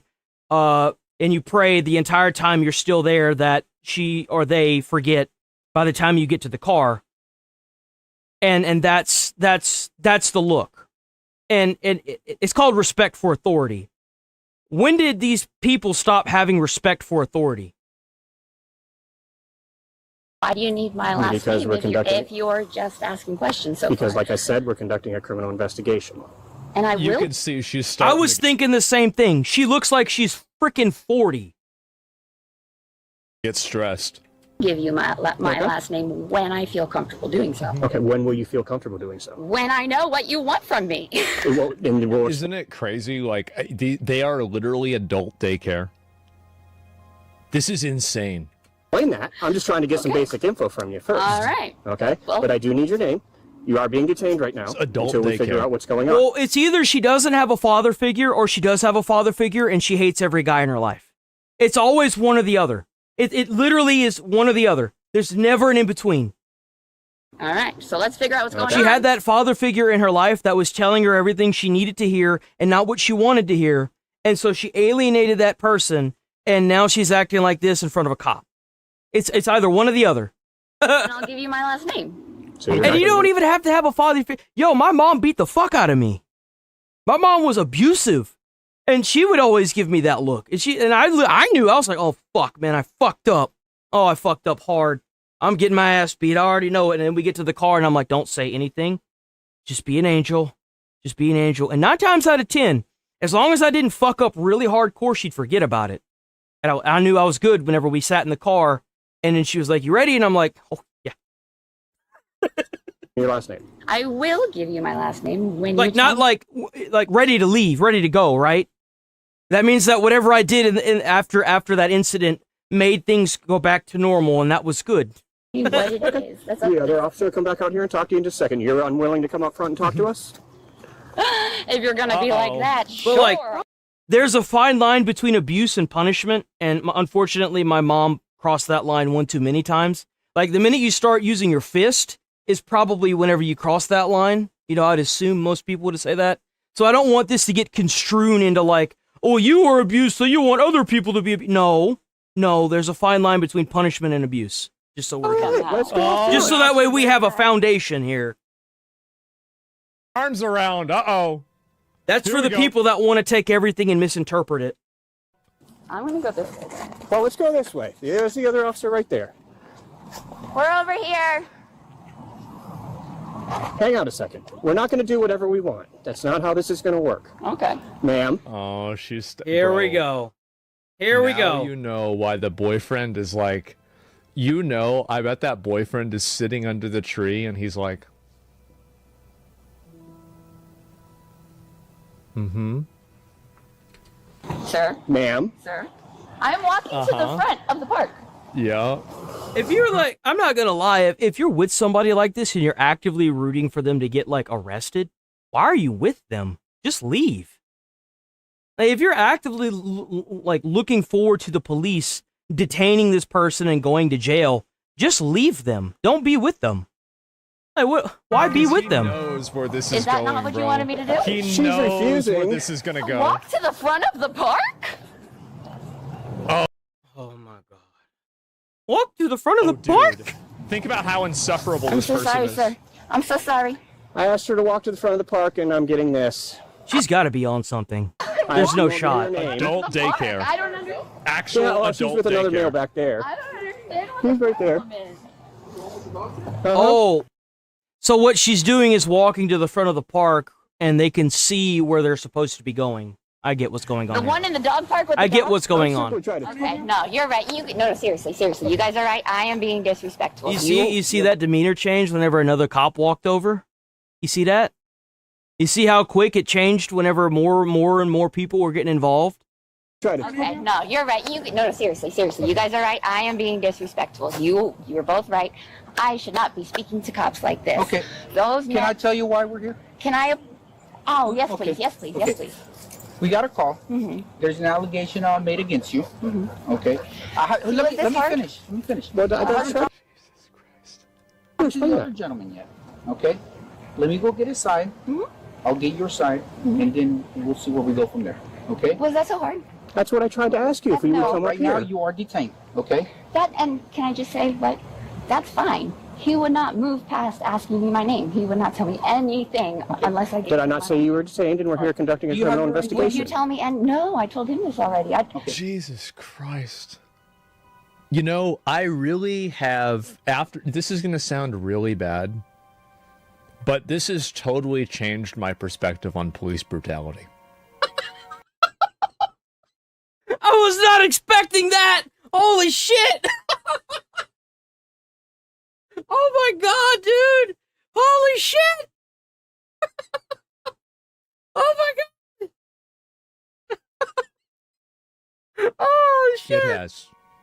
I used to think, man, these guys are getting mad for no reason. Now, I have a totally different outlook on this. I really do. Just imagine if this was their fourth one today. Like, if one of these cops, this is their fourth Karen today. Or fourth, crazy person today. I don't get ID'd at the park typically. Let's go out to the front of the park and. And you want to tell me that these people aren't crazy?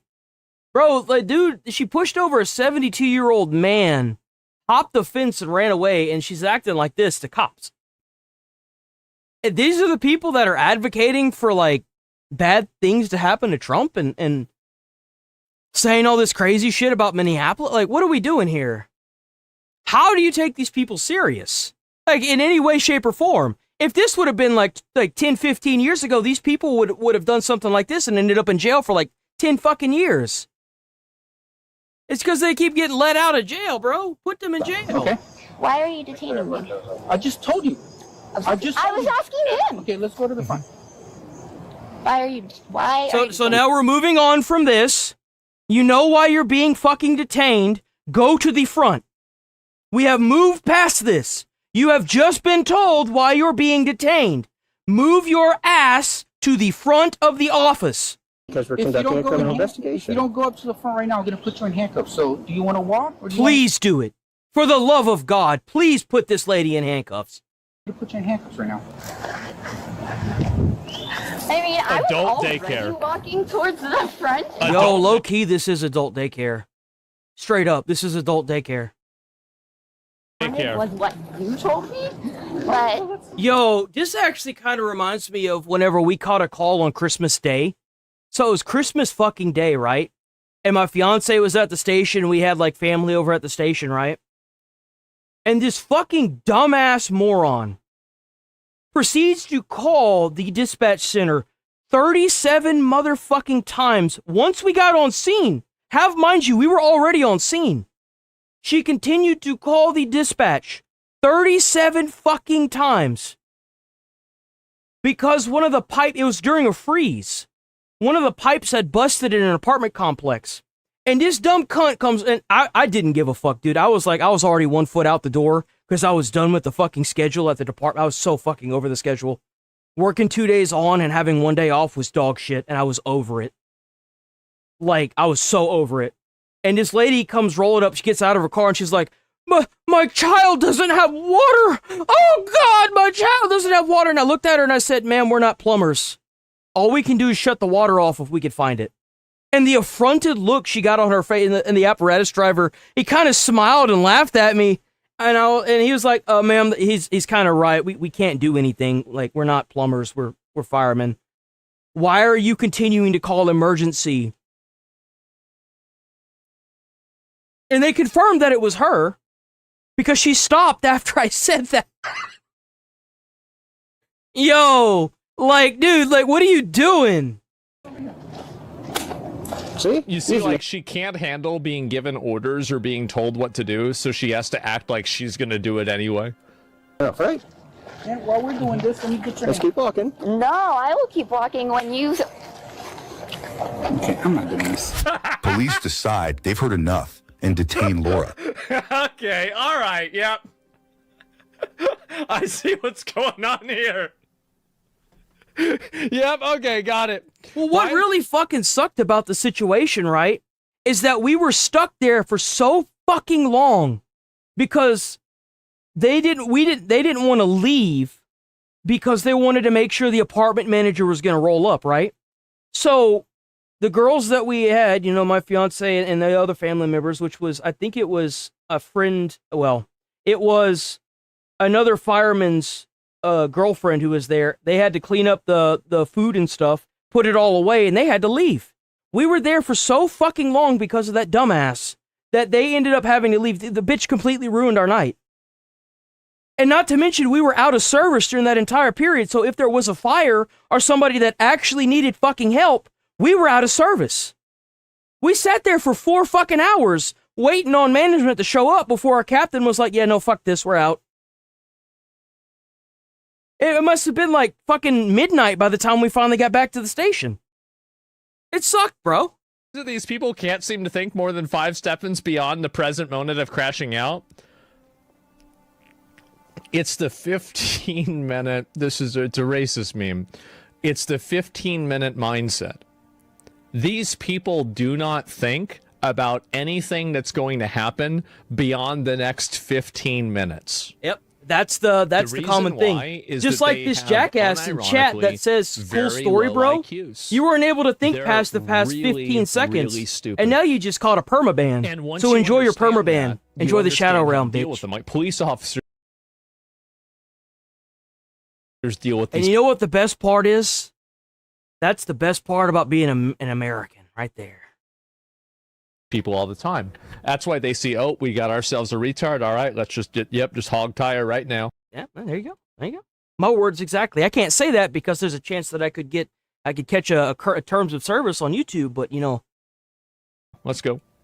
Seconds before she earns herself even more charges. Hey! Right now you're detained, okay? You're not under arrest, but you're not following instructions. I mean, at this point, do you really think that's going to change? No. The way she was talking to the police, there's no way that's going to change just because she's handcuffed. You might as well just haul her ass off to jail. To be lost. So that's the only reason I'm doing this. Because I want my boyfriend to get them. Will you knock it out of my ear? No? Nobody? Babe! Siri, I'm in handcuffs and it hurts! Run, bro, run! Babe, this run, is the bro. time to move! Run, bro! Right now, if you keep on doing this, you're going to catch a charge. What are you doing? She's sitting down. He's like, thank God. You've got your chance, man. It's time to run away. Yo, ain't no way this full-grown 33-year-old woman didn't just throw herself on the ground like a tantrum in front of a parent. There's no shot that happened, right? Clearly. Clearly, I'm just fucking crazy. To move! Run, bro. Right now, if you keep on doing this, you're going to catch a charge. What are you doing? And these are the people that have infested the United States government. I fear we're cooked. Sitting down. He's like, thank God. You've got your chance, man. It's time to run away. What are you doing? It's not even that they're upstanding citizens. They're fucking pieces of shit. If they were upstanding citizens, it would like, dude, like, well, What are you doing? Yeah, what the hell is wrong with you? Why are you doing this? Why are you doing this, bro? The first thing he does is he looks over and he's like, bro. He looks at the boyfriend. He's like, what the fuck, man? And he's like, You know her? Jeez. Are you guys together? Yes. What is your relationship to her? Your boyfriend? Is this a normal behavior for her? No. You know he's gonna say no. You know he's gonna say no. There's not a world where this man says yes unless he's trying to end that relationship. You know it. Okay. No. Maybe you can help me out. Because right now she's just detained. She's not under arrest, but I'm investigating a criminal allegation. I just need her to go to the front. Can you tell her? We're recording as well. That's good. You're record. He's gonna record. Yeah, you're getting recorded. You acting weird. That's fine. I act weird all the time. Okay. All right. I know. Well, let's go. I don't want to. Everybody knows. Let's go. I don't want to. Just look at you. Ow, you're hurting my arm. You're under arrest. Well, your arms wouldn't be hurting if your fat ass would stand up and move. Like, duh. Hurting me. What am I under arrest It's all that weight. for? You have not read me my rights. What am I?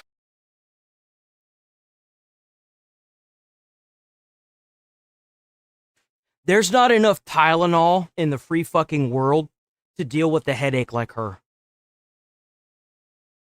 Under arrest for? She threw herself down. Oh my God, dude. Now you're catching a charge. Oh God, bro. Music to my ears like a squealing pig. Isn't this beautiful? Stop yelling. I mean, What have I done? What have I wow. done to deserve this? you just. What? You know what's sad? You can tell these motherfuckers are privileged because you don't see this kind of shit going on in China. Bro, and I feel like in China, they send you somewhere when you act like this and you disappear from the gene pool altogether. Guarantee you that you do. Hell, in some countries, they just pop you in the back of the head and move on with their day. Show me your privilege without... Tell me you're privileged without telling me you're privileged. What have I done? What have I done to deserve this? What have I This done? is why in Japan they just wrap them up like a burrito and then they just carry them to the station. They don't fuck around with this at all. To deserve this? Can you just walk with us to the front? Because now you're under arrest. Please. That's fine. I look like I don't know what I'm talking about. Well, you sound like a dumbass that just got permabanned on a YouTube channel. Congratulations. Enjoy the Shadow Realm. And like that, they're gone forever. We'll take another unit. Now you're under arrest. Exactly. So you've already fucked your wife up even more. I didn't do nothing. Possibly two. I'm not that fat. Come on, let's go to the Wait. front. Possibly two. I'm not that fat. Come on, let's go to the front. Walk up to the front. What happens if you... Oh, I didn't even see John up there. Thanks for pointing that out. Yeah, I got the right person. Okay. Thanks for pointing that out. I did not see him. Okay. Who do you call when the cops are the back? Are you not going to walk up Who to do the you front? call? You call the Avengers. Call the I don't Avengers. know if I remember how to. Dude, I don't know if I remember how to walk. The cop is like, okay. You know what you do at that point? What you do with this person is you grab their handcuffs and you proceed to drag them on the dirt. You lean down and you say, look, this is how it's going to go. If you don't stand up and start walking, me and my partner are going to drag you.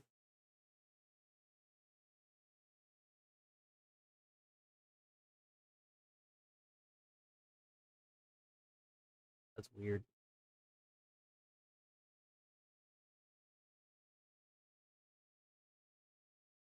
Well, I'm just going to report you on Twitch.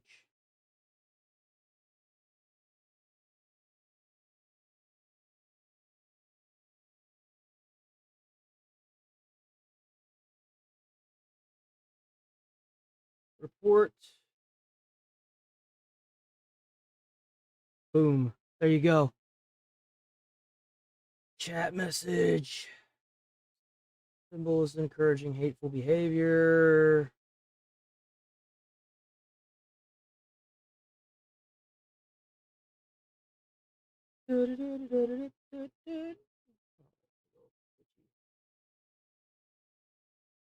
Really? There's no way to pop that out. That's crazy. Hold on, I got it. I got you.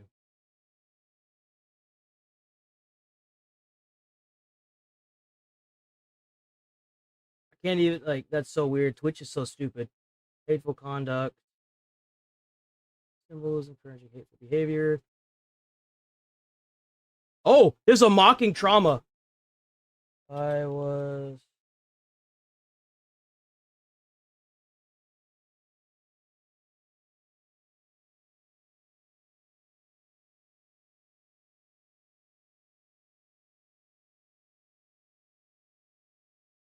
There you go. Block this user. There we go. Damn, even Chase over on Twitch is like, dude, what the fuck?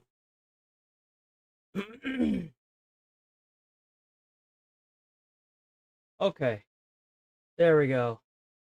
We back now. Sorry about that. I had to deal with the moron. I think what happened was I banned his ass on the YouTube side, so he just went over to Twitch. And now he's banned and reported on Twitch. Okay. If you must know, the person that got instantly permabanned on YouTube went to Twitch and made fun of my childhood trauma of being abused. So that's why I reported them. Hopefully they get their account suspended. All right, well, we're going to wait till we come in here. We'll get another car. Okay, what's the car? Yep, all right, that's fine. Gonna do? Run over me? Just gonna hurt No, unfortunately not. my wrist some more?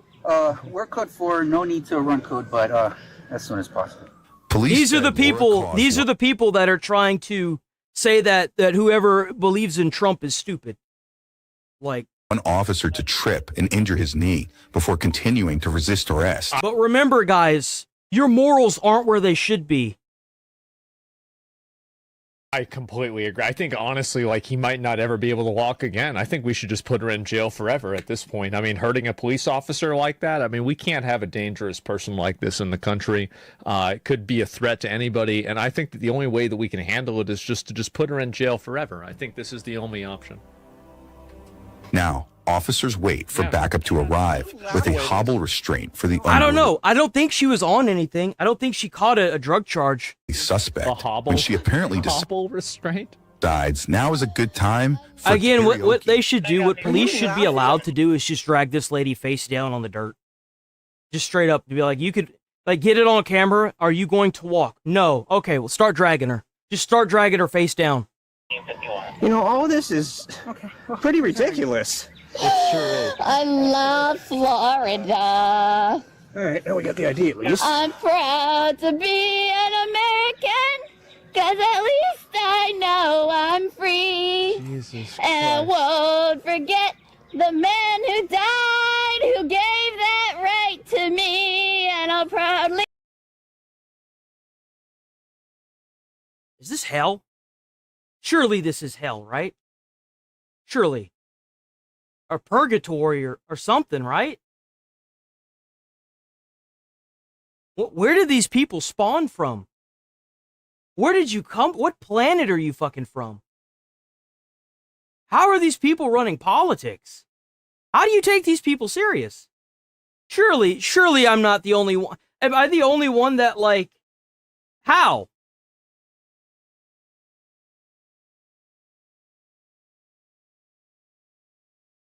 I just don't get it. I don't get it. Stand up next to you, and I forget the rest. And defend her still today, cause there ain't no doubt I love this land. I just got, oh my god, I just got a great idea, but it's so fucked up and wrong in every way, shape, and form. I'm gonna say it anyway. I don't think I will.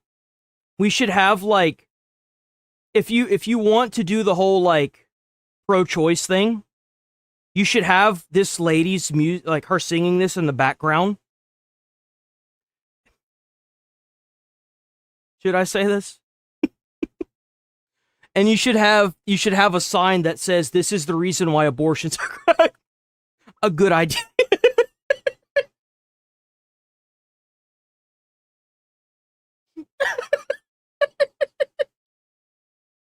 Man, if there's a hell, I'm going to it.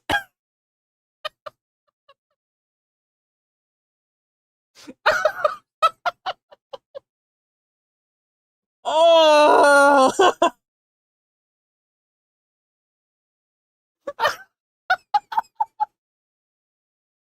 Oh, fuck, dude.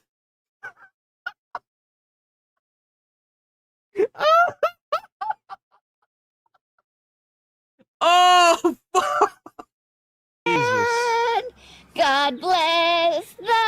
Oh, my stomach. My hand so it doesn't hurt my wrist. No, we just wanted to walk and all I want to do Nope. Oh Now you're my not getting God. anything. is turn my wrist. officers. Oh, God.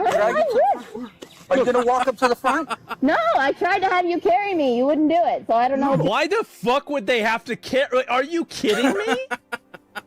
What? We've been trying to be cooperative with you since I walked out with you. Oh, honey, you have not This ever is been. not necessary. You, Mr. Hanslake, have not been cooperative from the beginning. I think that this is what I think is going on. Man. I think this is an obnoxious BPD girl that once again is used to getting everything that she wants in her life. But she's 33 years old now, and people don't think it's as cute as whenever she was 23. And now she's getting dragged down the fucking park highway or the park road, and it is beautiful. It really Hey, maybe is. we should. You see, like, let me tell you something. So this has to be an evolutionary thing, right? So hear me out. So you notice how all of them have bright neon hair? Well, what things in nature have bright colors? Toxic things, right? Things that are poisonous or venomous. Maybe it's a sign. It's evolution doing its thing. You see, like, what happened is that, you know, natural selection has been hindered at its core. So, like, the DNA has altered itself to where people that are like this, they want the neon colored hair. And it's a sign to anyone who wants to breed with them that they're toxic and that you shouldn't be around them. I'm on to something, bro. I need a Darwin Award. Absolutely beautiful. I could watch this for my entire life. I could watch this every day. I would never run out. I would never stop enjoying this. a little bit sorry to be so difficult to you. I should have tried to hug him. Borderline personality I don't understand why you're being difficult. Like, basically, a lot of the really insane and obnoxious girls on the internet have it. Because that man that called the cops threw his drink at me.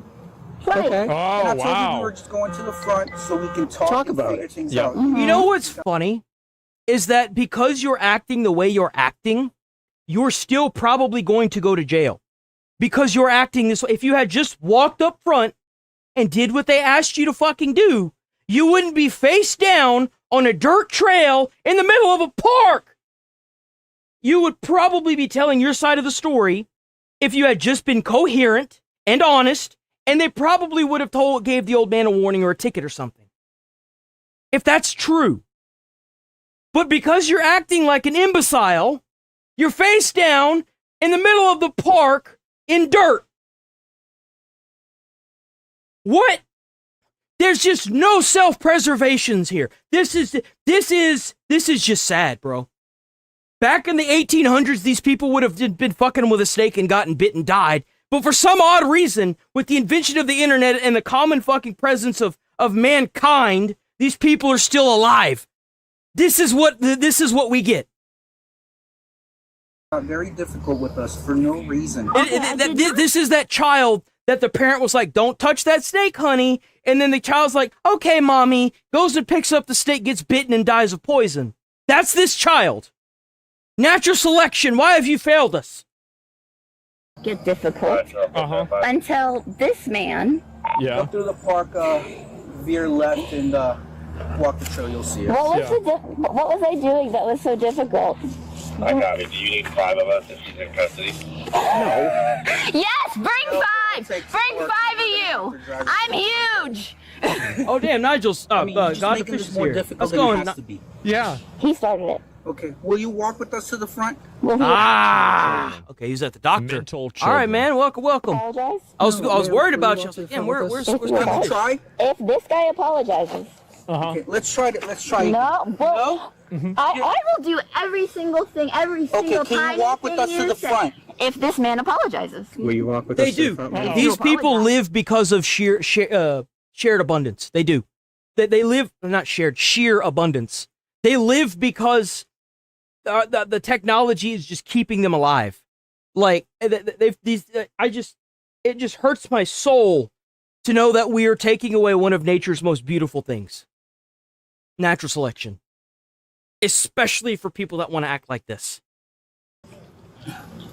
Oh, thank God you're here. Thank God. Oh no. Look, another police officer. They can use him to also drag her across the pavement. Thank God you're here. We're trying to walk her up to the front, and then she Bro! just me. Using the hobble? So she hasn't kicked, but She hasn't actually done anything, guys. Ow! Well, stand your fucking useless ass up. Stand up and they wouldn't be yanking on your goddamn arms, you fucking moron. Stand up. You know what they should do when they get her that high and she starts screaming like that? They should just drop her and let her face plant. I'd imagine a few times of doing that, maybe eventually she'll learn not to do that. all right, she's going on. Oh, God! Dude. Oh my God, they're gonna hog tie her? Mr. Third Hog tire, bro. Mr. Third Cop. Oh no. Mr. Third Cop. I'm right here. I'm right here. Oh my God, dude, this is gold. May I see you when you're done? You can talk to me. Okay, hog tie. The reason that I'm not Oh my God. the reason that I'm not standing up Yeah? and walking to the front right now It's because you're throwing a temper tantrum and acting like a fucking moron. is because I wanted an apology from Professor Eisenberg. Yeah, all right. Oh, Yeah. no due process. Oh yeah, whatever you say, lady. Whatever you say. They actually Are you able to just grab her legs right there or not? No, this hurts. they actually have her hog tied. Look. Oh my God, they do. They have her shit connected to the cuffs. They actually have her shit connected to the cuffs. Bro, she's cooked. I've seen them bring out the braces before. I was wondering why nobody was connecting that shit to the handcuffs. They straight up connected that shit. She is straight up hogtied. She's cooked. They literally have this girl hogtied. Oh my God. This is beautiful. Are you able to just grab her legs? I love it. No, this hurts! This hurts my wrist! Well, maybe you should have thought about that when you were kicking and flailing around like a fucking flounder on a floor, man. Oh God. Hook her under her armpits. What's that? Grab, will you listen to the single thing that I said? No. It's because what you're saying is stupid, and no one listens to stupid people. Nope. So can you grab her legs? Yep. Look at it, look. So you'll grab my legs and listen to me about how this guy on my right. Yo, she's straight up getting the walk of shame, bro. You have to tell me anything. This brings new meaning to you will either leave or you will be forcibly removed. Listen to me. So this guy on my Yo, I ain't even gonna lie, if I go to a park and I see this happening, I'm not leaving. I am recording this shit and I'm publishing it on YouTube. I walked over to him. I knew he was oh, you got a mustache. I should have known. This is every chatter in the comments of every single freaking piece of social media that has taken fat L's in Minneapolis, that has taken fat L's for president being a quote-unquote bad person while he's out there changing how the laws treat people that have had drug addictions, and less like criminals and more like victims of a disease. How you've got these banning trans people out of like women's sports. You've got fucking him solving like 7 fucking wars, and all they have left is their words because everything else is burning down around them. All they have left is their voice. They're tied up, they're locked away, they're being oppressed, and all they have left is their words. This is like the internet in a nutshell. Stash? Oh no. She's what? Hold on. I will walk. I said I would walk 9 times. Now you want to walk. I said I would walk. Too late, bitch.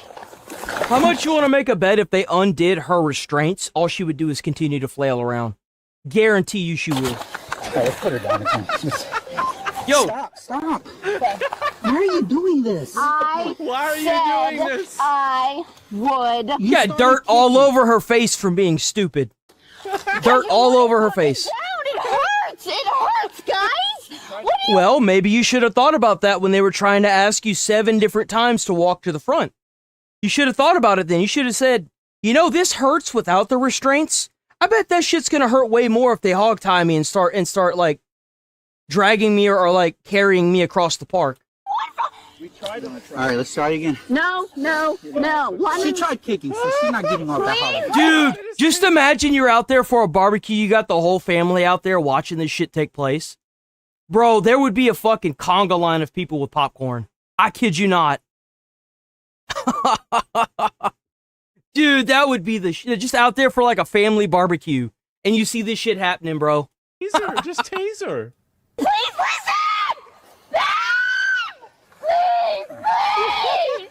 Yo, I'm not even kidding. I'd probably pop the lawn chair out as close as I could get. I'd be like, yo, guys, how's it going? Y'all need some water or something? We got barbecue going. You guys want some food? Y'all just let me know, man. I'll hook y'all up. You know what I'm saying? Officers resume carrying Laura to a patrol car, but it's not long until she Need me to finds go get herself anything on for the y'all? Let ground me know. I once got again. y'all. I love what y'all are doing.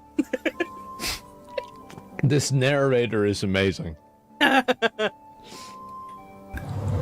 guys got your test cameras on? Yes, we're all recording your behavior. Yeah. Even your boyfriend is recording your behavior. Am I required to give you my name for no reason? Yes, you are. Okay, 1, 2, 3. 1, 2, 3. It's this magical word called probable cause. this thing that apparently some people that don't understand what happened in Minneapolis don't believe in, I guess, because they just don't believe in it. I don't know. I don't know what the mentality is there, but when you're under investigation and you have people saying that you look a type of way and you're, you know, dyed your hair a type of way, typically that means that you're under investigation. So means you're being detained. You hurt so much. So all you have to do is walk. I agreed to walk. I agreed to walk. I agreed to walk. Oh, man. Come out, that's it. Oh my God, look at all the cops, dude. There's even more out in the parking lot. She's completely cooked. Oh my God! Finally, Laura and the officers make it to a patrol car where, as you might have guessed, the suspect doesn't exactly make the situation any easier. No way! How the fuck? She's even hog tied up, still trying to cause problems. What you saying? Look at it, totally defeated. Completely defeated. Look at this, bro. Totally I love this. Yep. Yeah, well, I'll consider. I think she's under the impression that she might be able to talk them out if she's able to, like, get unhogtied. But the thing is like, they've already decided you're going to the box. You're going to the box, and you're going to like it, whether you like it or not. So, yeah, let's put it down. Yeah. Why would I believe anything you say? Okay, do you want to try standing? I trusted you when you were on Here's your the best part. Here's the best part. They don't need you to believe anything they say because they're the ones in charge now. When you're hogtied on the ground with your face in the fucking dirt, as much as you want to believe you're in control, I hate to say it, but you're no longer in control. over and I tried to talk to you and you wouldn't even listen to me. Yeah. I've not heard my Miranda rights yet. They're laughing at her, bro. I love this. He thinks it's funny. Am I being arrested? Well, yes. Yeah, you are, dumbass. Why am I being It's like arrested watching now? National Geographic. You're being arrested because natural selection hasn't taken its course, and you're just long overdue for your stupid sentence. That's why. It's time for you to go to jail just simply because you're stupid. But there's probably more charges coming. All right, Probably more charges coming. I should be scared. Yeah. Have a seat in the car. Captain Justice, please. Have a seat in the car. Oh, bro, she's flopping out like a fish now. Oh my God, dude. They're laughing at her. Ready? 1, 2, 3. Can you take a seat? I love how she keeps using her body weight as a form to, like, deter them from putting her in the back of the car. And they're just lifting her up off the ground like she's a fucking toddler. Like, it's just so funny, dude. 1, 2, 3. It's like a fish. I don't give a fuck if you're a fellow American. If you act like this towards the police, you go to jail, man. Go to jail. That's where you belong. You don't need to be out in the general population causing problems in parks and hitting 72-year-old men. Go to jail, stay there. No one wants you. No one wants you out in the general population. You sit there and push over an old man, he has to get medically treated because you assaulted him in the middle of a fucking park because of a hat he was wearing? I don't give a fuck who this person is. If be up to me, she'd be deported. Doing any of this. Ow, ow, ow! You can't bend my hip the wrong way. She can be deported to a country where you get shot and killed for doing that kind of shit. I mean, There's no reason to make it worse, right? hashtag America. I mean, it's one of my top 2 favorite countries, if I'm being honest with you. Oh, okay. What's the other? Wait, no. What's the other one? Well, the other country, Zimbabwe. Okay. A lot of potential there, just some poor leadership, in my opinion. Oh, it thinks the same thing. If you don't like it, then move. If you don't like America like that, then get out, man. You don't have to be here. That's the best part about being an American. Move. Just leave. You can leave freely anytime you want. Like, no one's keeping you here. You're not being held hostage. So these police officers are like, this police officer is involved with like fucking Zimbabwe politics. I mean, is that based? I think it kind of is. All right, just sit tight for me, all right? Thank you. No, they don't. Florida cops do not fuck around, and I love to see it. They need to crack down on these idiots. If you want to go to a park and assault a 72-year-old man, you need to go to jail, and you don't need to come out of jail. Period. Why would you accept somebody in our society that's going out there and physically assaulting elderly people? It's disgusting and disgraceful. Laura is secured in a patrol car while other officers get a chance to hear from witnesses. Please. Yo, he's got a Jeff Dunham. He's got a Jeff Dunham shirt. Oh, bro, based. See, I don't even listen. It's Walter. What's been going on? But something related to your Trump happening? Yeah. Trump, this, Got it. Trump, that, Trump. Okay. Trump, everything, you know. Trump's responsible for that leaf falling off the tree. It's just running her mouth. Got yeah. it. Okay. Run in her mouth. Obviously, she ran her mouth. Not a very smart white girl. Damn. And You know this dude is racist as hell, not a very smart, and he added the qualifying term white girl. Oh, bro, this dude is fucking... Do you think that he says What's it? funny is that if she wasn't stupid, he technically threw the water on her first. Before, but like, the retaliation to throwing water on somebody who's being hot-headed is not to push a 72-year-old man. I think he says it. I was just trying to ignore her, and she's screaming at me, talk to me, trying to get her. I'm just ignoring her, and so she comes running through the gate, and I saw her running at me. I went running to stop her from coming through the other gate. I don't want any confrontation. I don't need it, especially off this little moron. Well, you're thinking that she's coming over to do something? Oh, yeah. Okay. Oh, she obviously did, too. Make believe she was a Viet Cong running at me. Okay. Gotcha. Okay? That type. Okay? So she got to the fence. To cool her off, I threw a little water on her for my thing. Fuck out of here. And you know what's funny? Is that you could end up going to jail because of that. Like I said, if she wasn't fucking stupid, she probably would have gotten the man probably like a ticket or a fine or something for... It's, if I'm not mistaken, it's battery. It's unwanted touching or, like, physical contact of some sort. And, like, that's totally a charge. But because she walked up and threw a Coke and hit him in the back of the head with it and then ran up and pushed him, like... The funny thing about this is how much that these people behave, resemble, and then also are treated like animals. Like, this is what you do for an animal. So I locked the gate. Well, not locked, but shut the lever. Walked back into mine. She come flying over this, threw the Coke can at me, gave me a shove. And it's just Did she hit you with the can? Yeah. Where did she hit you? In the back of the head, which made me go this way, which wrenched me. I almost attacked her back. Almost? But I didn't. Okay? That's why my blood pressure and everything went through the roof. So she's walking by. You That's guys a gentleman. see where Walking by, Okay. she sees that hat and it sets her off. Okay.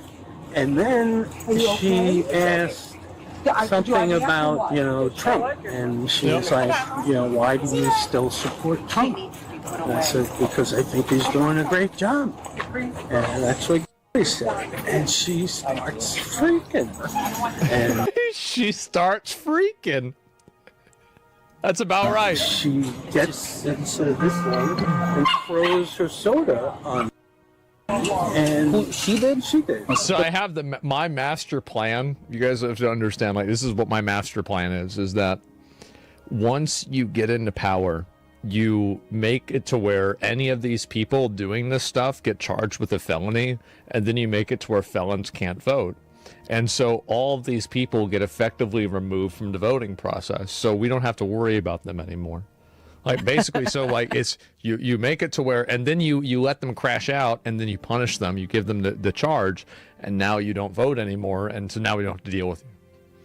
So like it's like a 3-step. I mean, do you really want a person running around pushing a 72-year-old man making policies for the country? Fuck no.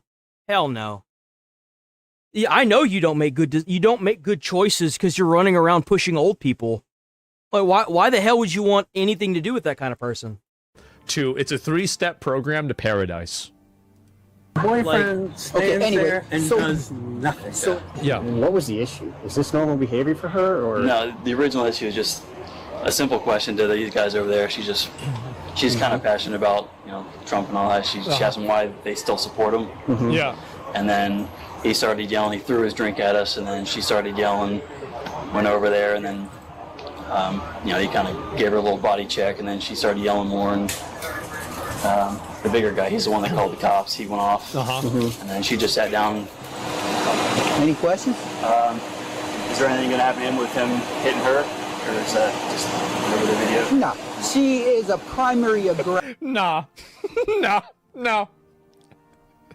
Fucking perfect. In all this.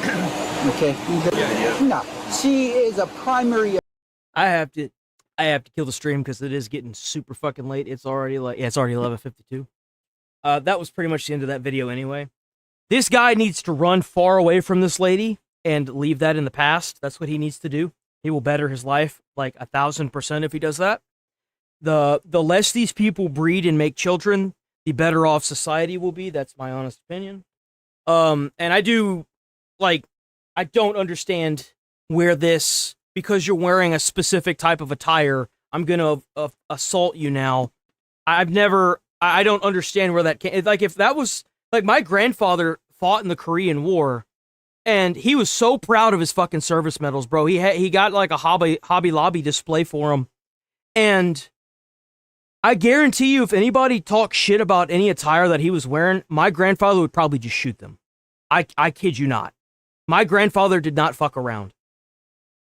And it's sad to see that even our elders are being abused in this society simply because they are showing support for anything. It's disgusting. It is. It's awful. And it just, I just don't know where these people get off or where they even come from, where you think that it's ever okay to do something like that because of a fucking hat. What if you had pushed this man down and he broke his hip and he wasn't able to get to a phone and he bled to death right there and you had killed him? And you want to talk to us about morals? No. That's off the table. No, dude, no. Absolutely not. I don't even care if he splashed water on you. It doesn't matter. You can't just go around pushing older people like that. Their bones are more brittle. Their bodies don't fucking bounce back like a 33-year-old woman. They're weaker. Like, that's just how the human anatomy is. Dude, fuck off with that. It's just, it's gross. It's disgusting. These people are sick.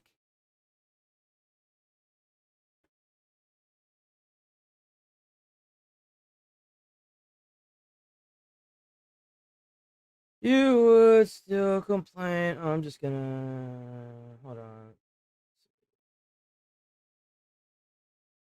Source versus bias. Plan that. I don't even know.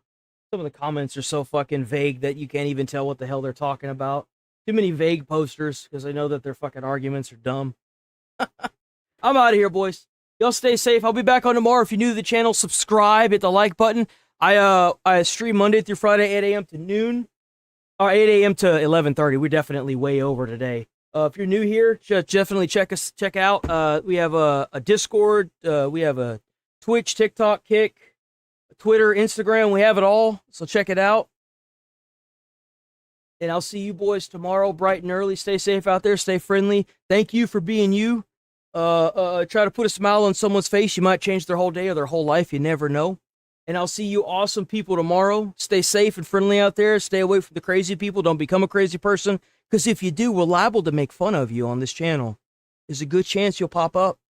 And guess what's going to happen? You're going to get made fun of, and it's going to be funny. Peace, boys.